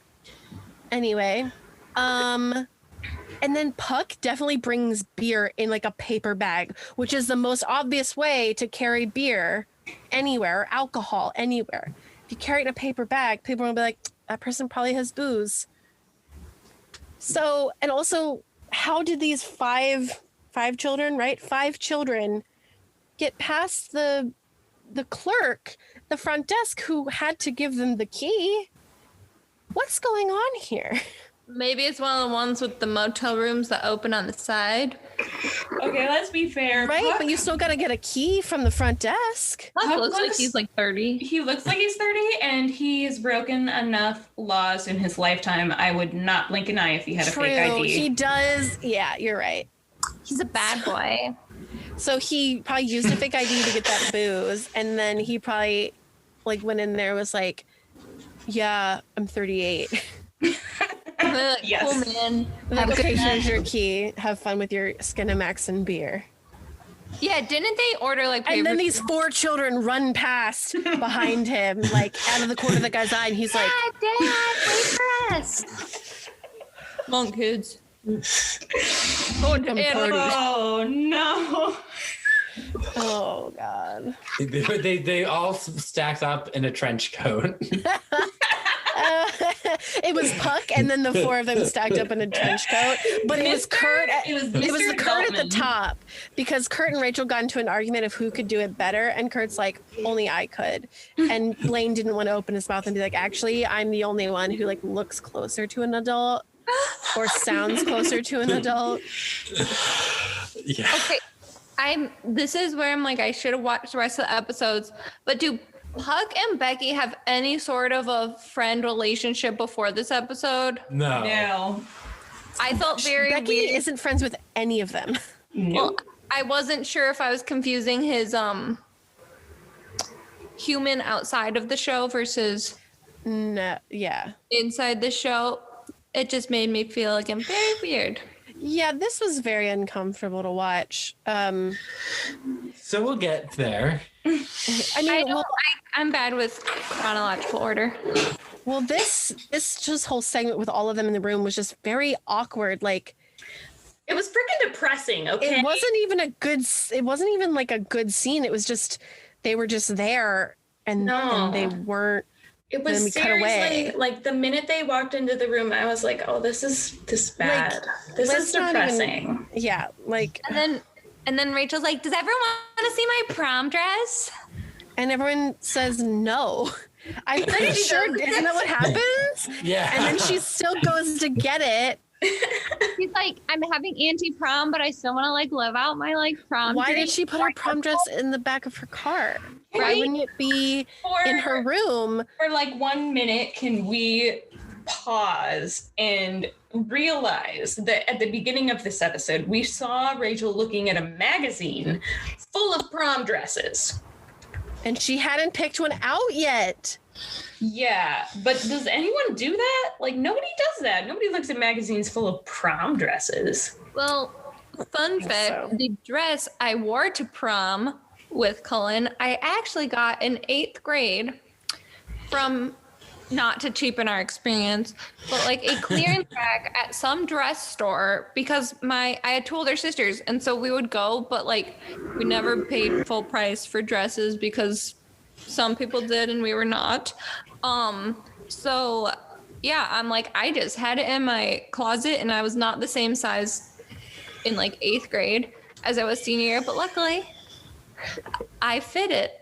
But yes, I'm like, that's like a wedding thing. Yeah, magazine You dresses. just like a go to the store, you look at the dresses section, and you pick one out. Yep, you try it on first to make sure it fits you. Or you try them on and take pictures with your friends in the mirror with an actual physical camera, and then you don't buy them. Yep. Yeah. We did that too. Mm-hmm. I'm like, we're close enough in age, but a couple of years after y'all, everyone's like, what? A physical camera? What do you mean? It doesn't just come in your phone all the time? Yeah. Oh God. Like an actual, I'm seeing it now. Like I used to have like a little camera I would take with me when my friends and I would go out and do stuff, and we would do mirror pictures wherever we were, like at the mall or whatever. God, why? Why did we do that? It was like a rite of passage, but to have a shitty digital camera and take stupid little photos. I guess so. Well, I had a digital camera, but I've never been a photo taker. So like I tried that and then just it didn't work out. It was really just for taking photos of nothing. So they're at anti-prom. It's lame. Becky wants them to play strip poker. She brought condoms. Oh God. Becky is the villain. She's the real villain of this episode. She doesn't do anything bad. It's just, why did they write her like this? Like, first it's xylophones. Now it's safe sex. I don't understand. I don't get it. But whatever. We just don't really know her enough, except she seems very all over the place. Yeah, exactly. She's all over the place. Well, with a mentor like Sue, right? That she's also turn all over great. The place. Yeah. So then we get some at prom. We get some Sam Sadie's content. Okay, are they together or they went together? I think they're together because Sam's like, and you thought we never get back together. You said it was crazy. And she's like, you are crazy. And he's like, but you like it. But and then they look at Shane and they wave. Yeah, which was kind of nice. Sad. I could not read her emotions at that point. She was kind of like awkwardly like, hey, and he was like, hey. It was actually kind of sweet. I didn't realize that, one, they broke up. Two, that she and Sam were together. Glad all that stuff happened off camera. Well, we just found out. It's not like we were emotionally invested in these relationships, because we were, actually. Yeah, it just like all happened off screen. Then all of a sudden it was like this, like, oh, hey. And I was like, oh, that's sweet. Like they broke up, but they're on fine terms. That's great. I'm happy. The last time we saw them together was when Sam videotaped Mercedes and then posted it, right? Yeah. And then oh, that's right. And they kissed. Maybe that was not they're together. Right. That does not equal that, Glee. We need more. And then Finn shows up at anti-prom when Rachel comes out in her dress. And she's like, what are you doing here? He's like, let's keep it simple. You're beautiful. I love you. And prom wasn't fun without you. It wasn't fun without all you guys. And so they all decide to go to prom except for Puck and Becky. So he literally he drives from school to this hotel. And then they drive back. And I'm like, you just wasted all that time. Just fucking call her. Like, what did he bring her? Was it a corsage or? Yeah. Okay. So I get that. See it? No, it's just a box. I assumed it was a corsage. I also assumed that, but then I was waiting for us to like see it. The reveal. It never happened. Yeah. So then they go to prom and they're all happy, and the guys sing "That's What Makes You Beautiful." Still a bop, even to this day. Mm-hmm. Like One Direction still slaps. That's such a good song. The girls at prom were all over Sam. Like they were screaming. It reminded me of the Justin Bieber Experience episode, where he was the Justin Bieber. Oh my God. That's what it reminded me of. At one point, he picks up Artie out of his chair and is like holding him up in the air. It's really weird. That happened. I think, didn't someone pick up the chair too? I didn't see that. I thought someone picked up the chair. I thought like it was Mike or something picked up the chair. Maybe not. One thing I will say, so I remember my first time hearing the What Makes You Beautiful song was after leaving my hardware store job. They'd play like new songs on the radio and like have people vote if they should like go on to their like regular playlist. And like, we have this new song from this new boy band, One Direction. So I have a very specific memory of when I first heard this song. That's crazy. Yeah. And so then they're all dancing at prom. Meanwhile, Becky and Puck play strip poker. She is not a senior. I don't know if she's a sophomore or a junior, whatever, but she's underage. He's 18. Yeah. Icky. She kicks his butt. Yeah. That was actually kind of funny though. Like it cuts to them and he's like in his underwear and socks and she's like fully clothed and she's like, here we go. Another hand I won. And I'm like, okay, that's actually really funny.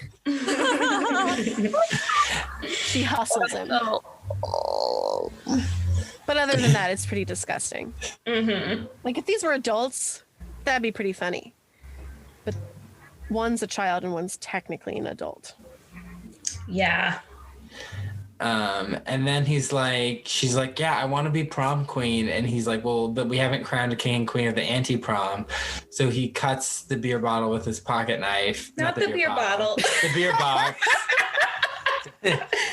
He cuts the beer box in half. And he makes like zigzaggy, like a crown. And he makes a crown. He crowns himself and he crowns Becky. And Becky's like, oh my gosh, this is my moment. He's like, and I wonder who the queen could be. And she goes, oh God, I hope it's me. I hope I get it. And I'm like, Becky, you're the only one there. Of course it's you. And then they walk into prom together and she's like, Helen Mirren is narrating and she's like, here you are walking into prom with a crown on your head and a hot piece of booty on your arm. The way Helen Mirren said booty, she said booty. And I was like, I can't. I'm dead. I can't. And honestly, I thought that scene, like, minus the weird strip poker, but like the scene where Buck cuts the crown and everything, that was cute. Yeah, I actually oddly liked this segment of the story, sans the strip poker. I still don't think that Puck's actor is very good, but like I think the sentiment of it was actually really nice and it surprised me. I'm like, why is Puck again being like a decent human being? I thought we established he wasn't.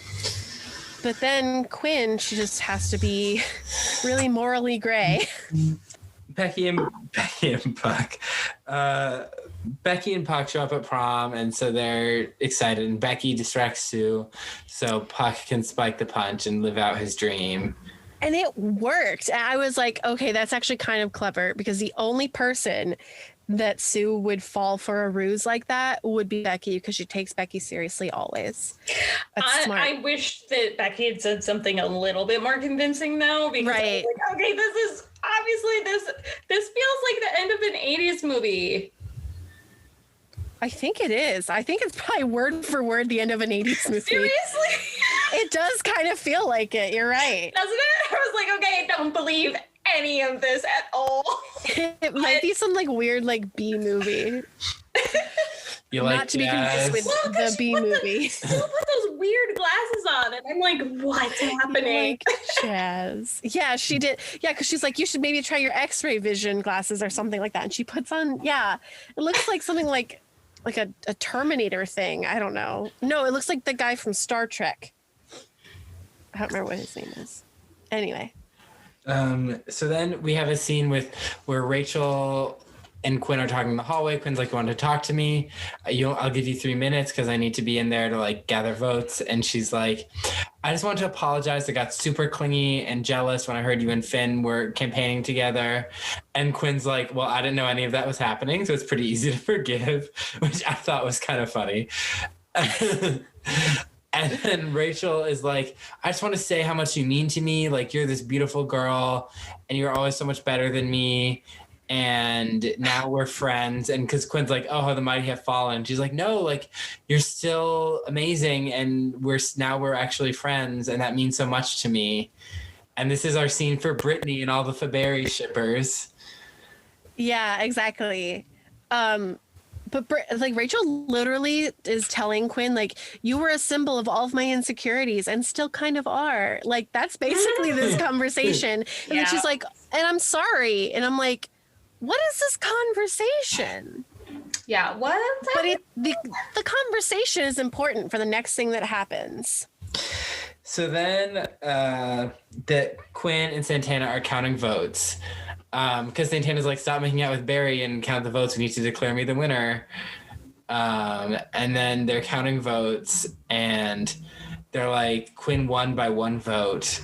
Because Rachel said she voted for her. And so she's like, oh, I won. And she's like, I don't feel any different. We need to... we really had the perfect high school careers. And I'm like, Quinn, you got pregnant and kicked out of your home. You're batting like 500 there, going back to baseball.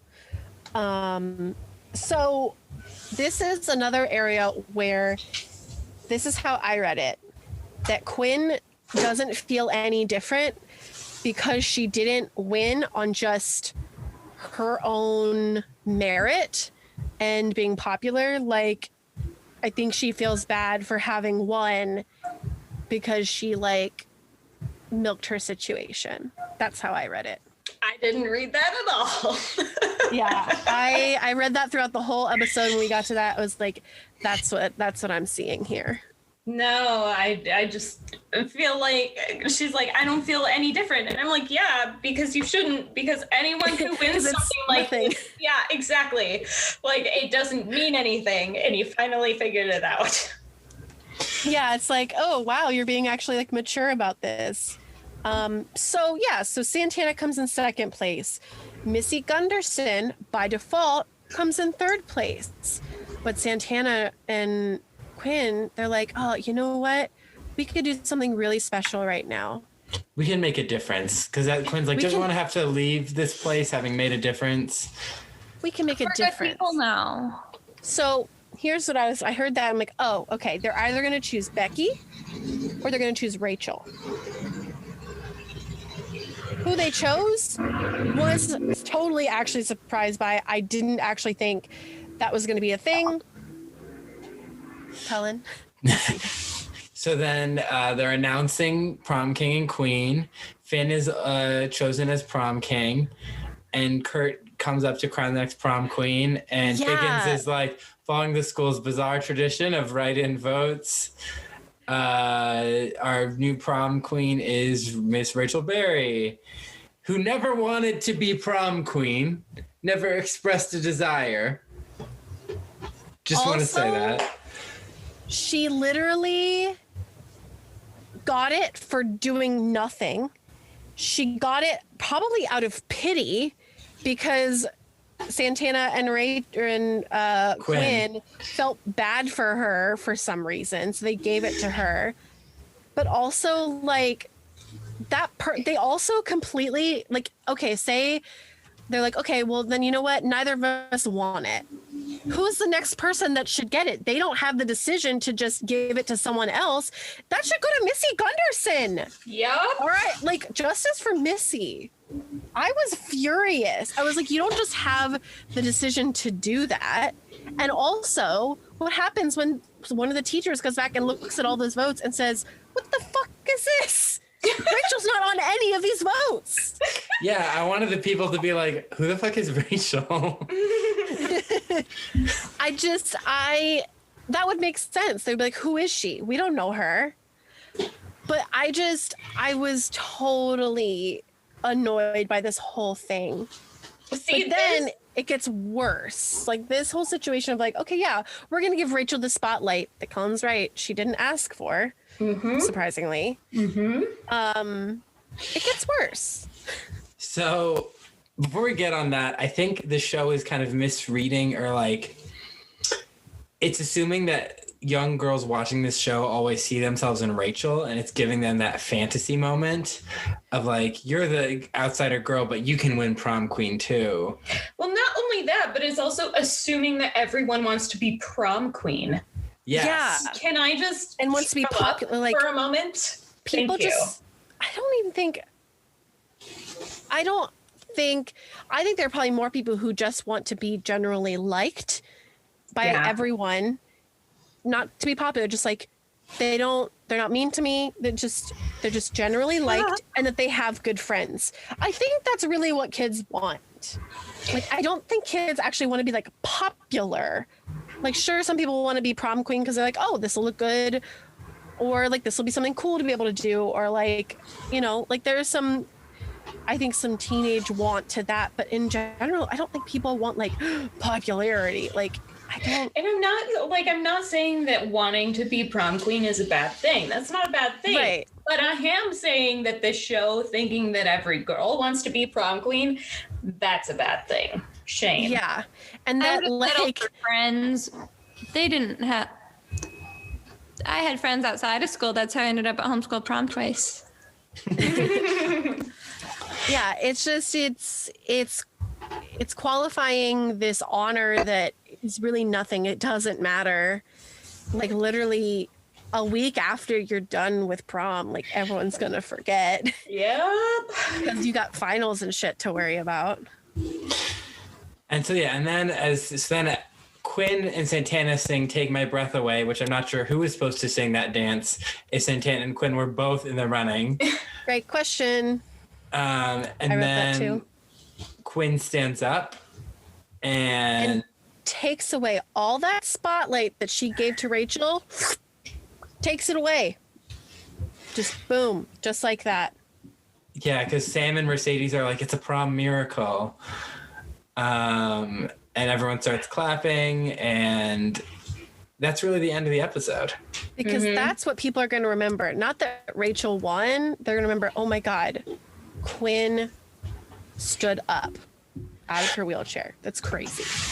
Oh, there is one thing. So Finn and Rachel are talking, and he's like, "You're beautiful, you're sexy, you're everything." And she's like, "This happening shows that, like, you know, maybe anything is possible." And basically implying maybe my dreams aren't dead. So they're implying that because she won prom queen, she no longer thinks her dreams are dead. She's gonna get into a music program because she was prom queen. That is literally so stupid.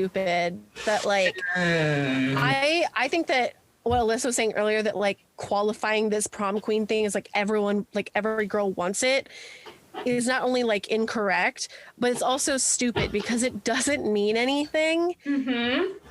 And the fact that like this jump started her dreams again makes no sense. Like, it has nothing to, other than getting an award of some sort, it has nothing to do with her dreams. Like, she doesn't like want to be a model or like Miss America, so it has nothing to do with being prom queen. But also, Cullen, I have to correct you though, because he didn't say you're beautiful. He said you're sexy, you're beautiful. He started with sexy first, and I thought that was weird because that has nothing to do with any of the stuff they were talking about. Just had to say that. No one ever called me that in high school, let me tell you. That too. Also, yeah. I guess because she is an adult woman in real life, but I'm thinking if she was like 18 years old, yeah, I don't. When you have a date like Cullen Callaghan, you don't need to be objectified to have a good time. Yeah. Also, her prom dress looked like a wedding dress. Yeah, it totally did. I actually thought, it was like, wait, is this going to be her wedding dress too? What's going on here? Hey, if you could save money like that, like, yeah, awesome. Sure. Awesome. That's a good idea. Keep it for 2021 when Finn and Rachel have a Zoom wedding. So, yeah, that's the end of Prom-asaurus.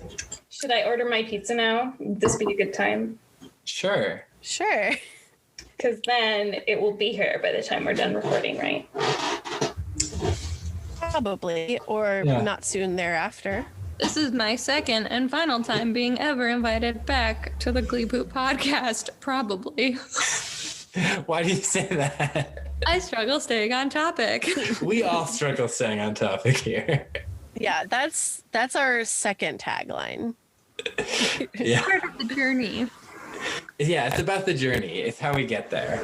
Yeah. Well, while pizza's being ordered, I'm like, luckily no one I went to high school with listens to this podcast, probably, I would have to talk to them for them to know it existed. But I did recently reconnect with a girl I went to high school with, except she was part of like, they were like the mean popular girls, so like the nice popular girls. She was part of like the nice popular girls. They all had like matching Tiffany's necklaces that they got when they turned 16. Oh yeah, I went to a little bit of a bougie school. And the thing is she was always nice to me. We were in like the honors classes together, but like I was very awkward and no one knew who I was. But in college, she got pregnant at 19 and had a baby, which again, no judgment on my part. It is part of her story. But basically, like all the girls she was friends with, like dropped her like a hot potato.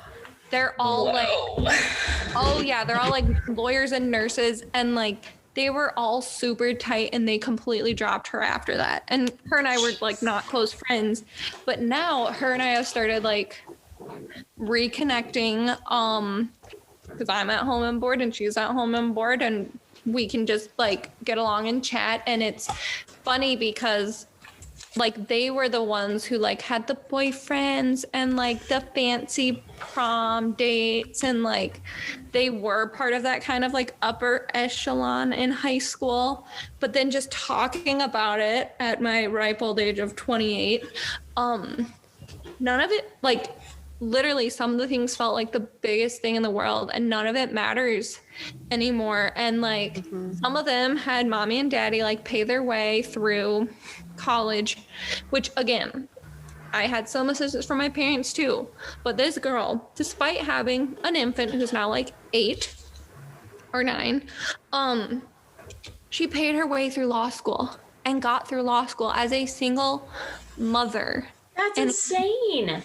That's amazing. So commendable. And like that's the thing, is her and I just connecting about how I'm like, I guess it was kind of convenient boys were not interested in me in high school, because there was all this drama with like her breakups and then everyone just like being mean to her about it. And I'm like, well, I guess if boys liked me, then I would have had a whole other, but like it's wild because it seems like the grass is greener when you're like in the moment. But now looking back, I'm like, if we could all just be who we are now, like learning about everyone who I went to school, some of it through Facebook, like everyone was depressed. Everyone was like not being who they are. Now people were hiding parts of themselves that they might not have felt comfortable showing at that time. And I'm like, it would all be so much more chill if we were like who we are now and not to be afraid to like be ourselves. And so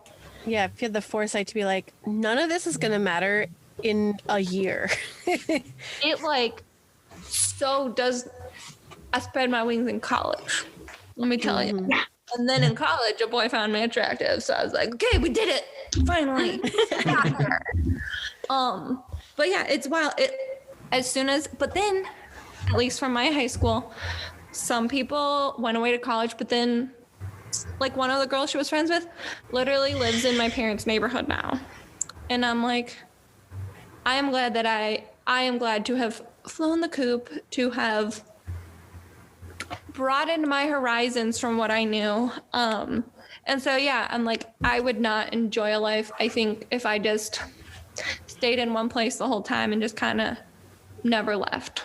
So, yeah, it matters approximately 0% to me now, except connecting with this girl and being like, why couldn't we have figured this out like 10 years ago? It would have made both our high school experiences less traumatizing. But yeah, well, now the pizza's ordered, I just figured I'd give you that small aside of, yeah, just it matters so little. Yeah. So now it's Tina time. 3, right? I counted 2. Okay, I might have just chucked an extra one in there. Because she's crying about she wants this year to never end. And I'm like, that's Alyssa's nightmare. Like, that's literally the thought that happened if Glee season 3 never ended. That's Alyssa's nightmare. No. Yeah. So now let's talk about our MVPs and LVPs Victoria, who's your least valuable player this episode?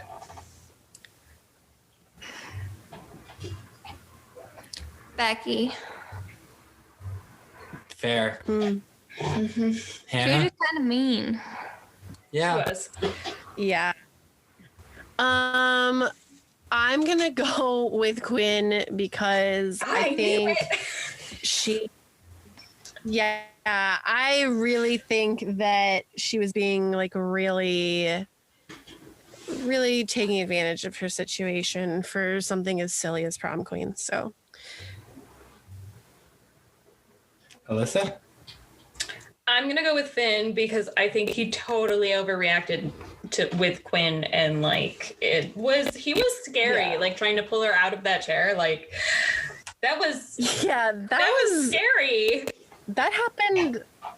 I did not ever expect that to happen, and like that's kind of he assaulted her. Like he did. He assaulted her. Yeah. And first of all, she can't walk well, but also she's so tiny. She looks so tiny in the chair, and like it was just like And he's enormous. he is. He's Next up on 8'3". Gleeboot with Judge Judy. Really? Yeah, I'm going with Finn too. That was scary. That was uncalled for. His behavior was out of line. Yeah. And he was really the one who sided with Quinn to begin with. So he was just like mad at himself for being stupid and not treating his fiance well. And he took it out on Quinn. Mm-hmm. True. My real LVP is Ryan Murphy, though. Yeah. So Victoria, who's your MVP? It will come as no surprise that my MVP is Blaine because our unproblematic king. We didn't talk about his hair. Okay, like he figured it out, you know, like he went through a rough patch.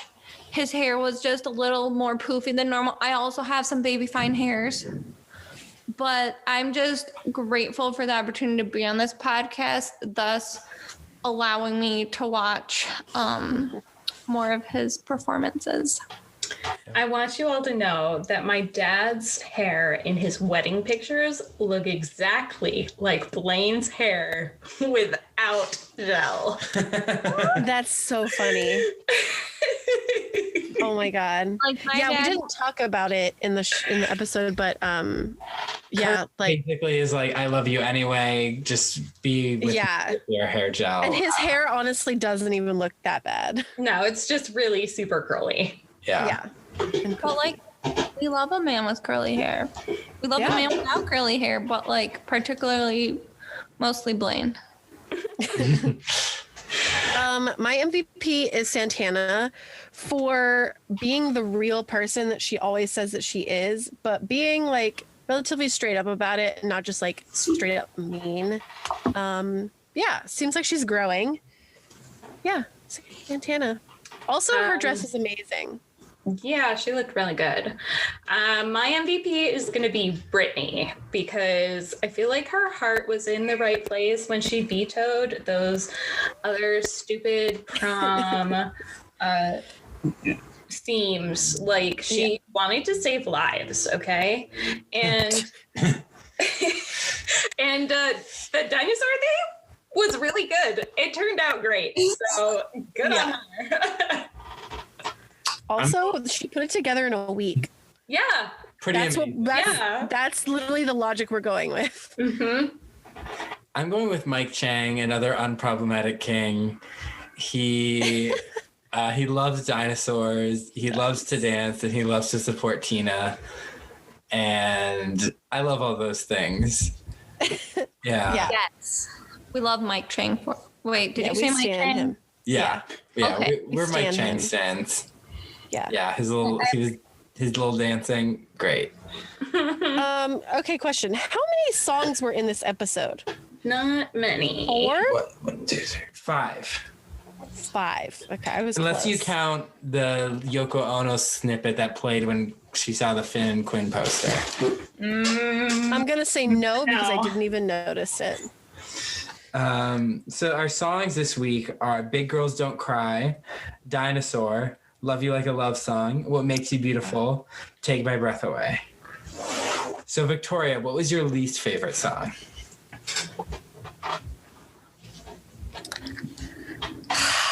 Sorry, Brittany. Did not love Dinosaur that much. It confused me and made me feel a bit weird for a high school dance. Yeah, it's about young girls at the club getting hit on by old men. I don't really find it to old be... man. I'm like, yeah, it's a weird song in general. Yeah. But yeah, I'm going with Big Girls Don't Cry. I don't like the song and I don't like the cover. I'm gonna go with Dinosaur also. I haven't heard it before this, and it was kind of entertaining to watch the cheerleaders dance with giant dinosaur heads. That's kind of just impressive, like the fact that they could keep their balance. But True. I didn't really like the song. Like, first time hearing it, didn't really like it. It was weird, kind of creepy. Also, I've definitely been in that situation. Like, there was a guy who was like 50, and I was probably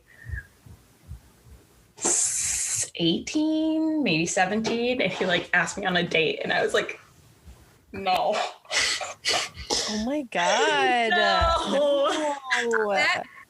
That happened we would go swing dancing with the homeschoolers, and there was a guy who was trying to hit on me, and he's like, "You're about my daughter's age." And I'm like, and that should not be a qualifier for us dating, sir. No. I've also that's bad. That's bad. A lot of Marrying Millions recently. It's not a good show, but it's also a lot of older men dating gold diggers. And I'm like, if someone tells me that I'm the age of one of your children, that is a sign for me to step away and escape to not where I'm at. Mm-hmm. Yeah. My least favorite song was Take My Breath Away. I find that song boring in general. Hannah is so hurt right now. I love 80s music, so... I do too, but just not that particular song. Not that one. Oh. But I would love to slow dance to that song. I think that'd be fun. Next time on Gleeboot. Hannah slow dances by herself in her closet. She's doing it right now. So, Victoria, what was your favorite song? Okay, so I'm trying to be objective. Obviously, I love whenever Blaine sings, but I would say that What Makes You Beautiful, because I was a big One Direction fan in the past, not like the biggest, but like a decent fan, and I made it onto One Direction TikTok recently, and I'm like, I forget. They had some really good songs, and so I just appreciated the feeling. I liked the cover of it. So yeah, that's my vote for the week. Yeah, the cover's really close to the original, which is not like a not compliment, like it definitely is. Yeah, because it was a good cover. That's a close second for me, but I am going with Take My Breath Away because one, I love that song, and two, I love that cover. I think Santana and Quinn's voices sound really pretty together. So yeah, I'm going with Take My Breath Away. Take my breath away. No. What's the one with all the boys that the boys sing? That's What Makes You Beautiful? That's What Makes You Beautiful. Yeah, because it was fun. And I thought it was really funny that all the girls were screaming for Sam. I just thought it was funny. For the first time ever. Maybe. Well, he was a stripper. We love Sam. Mine was Big Girls Don't Cry. Oh, Cullen. I like that cover. I like Blaine and Kurt's voice in it. I like that Kurt takes the high part sometimes over Rachel. I think that's fun. Yeah, it's not like my favorite Glee cover. It's just I like it. That's fair. So yeah, that brings us to the end of our episode. Victoria, thank you so much for coming on. You're so welcome. Thank you for having me. Prom reunion over here. Yeah. Do you have any social medias you'd like to plug? Oh, yeah, I forgot last time, but I can plug if you care to follow on in my journey as a cat lady. My cat has an Instagram and a TikTok, Kitty Literature, but spelled with 2 T's like kitty litter, on TikTok and Instagram. So you won't find me, but you'll find my cat. Yeah, when I hop on the Gleeboot Instagram and I see your cat, it's so funny. And I look at the name and I'm like, that's a good Instagram name. Kitty Literature, it is. And depending on when you listen, be prepared in 2 weeks. There might be a new addition to the feed. Ooh. Another kitty in the literature box. Oh. Oh. Hello to kitties.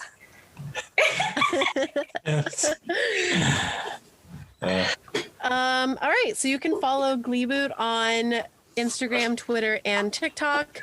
I literally wrote talk instead of TikTok. So you can find us at Gleeboot Pod, again, Instagram, Twitter, and talk. And you can also find us on Tumblr, gleebootpod.tumblr.com. You can follow me on Instagram and TikTok at yourboyryan99 and YouTube at yourboyryan.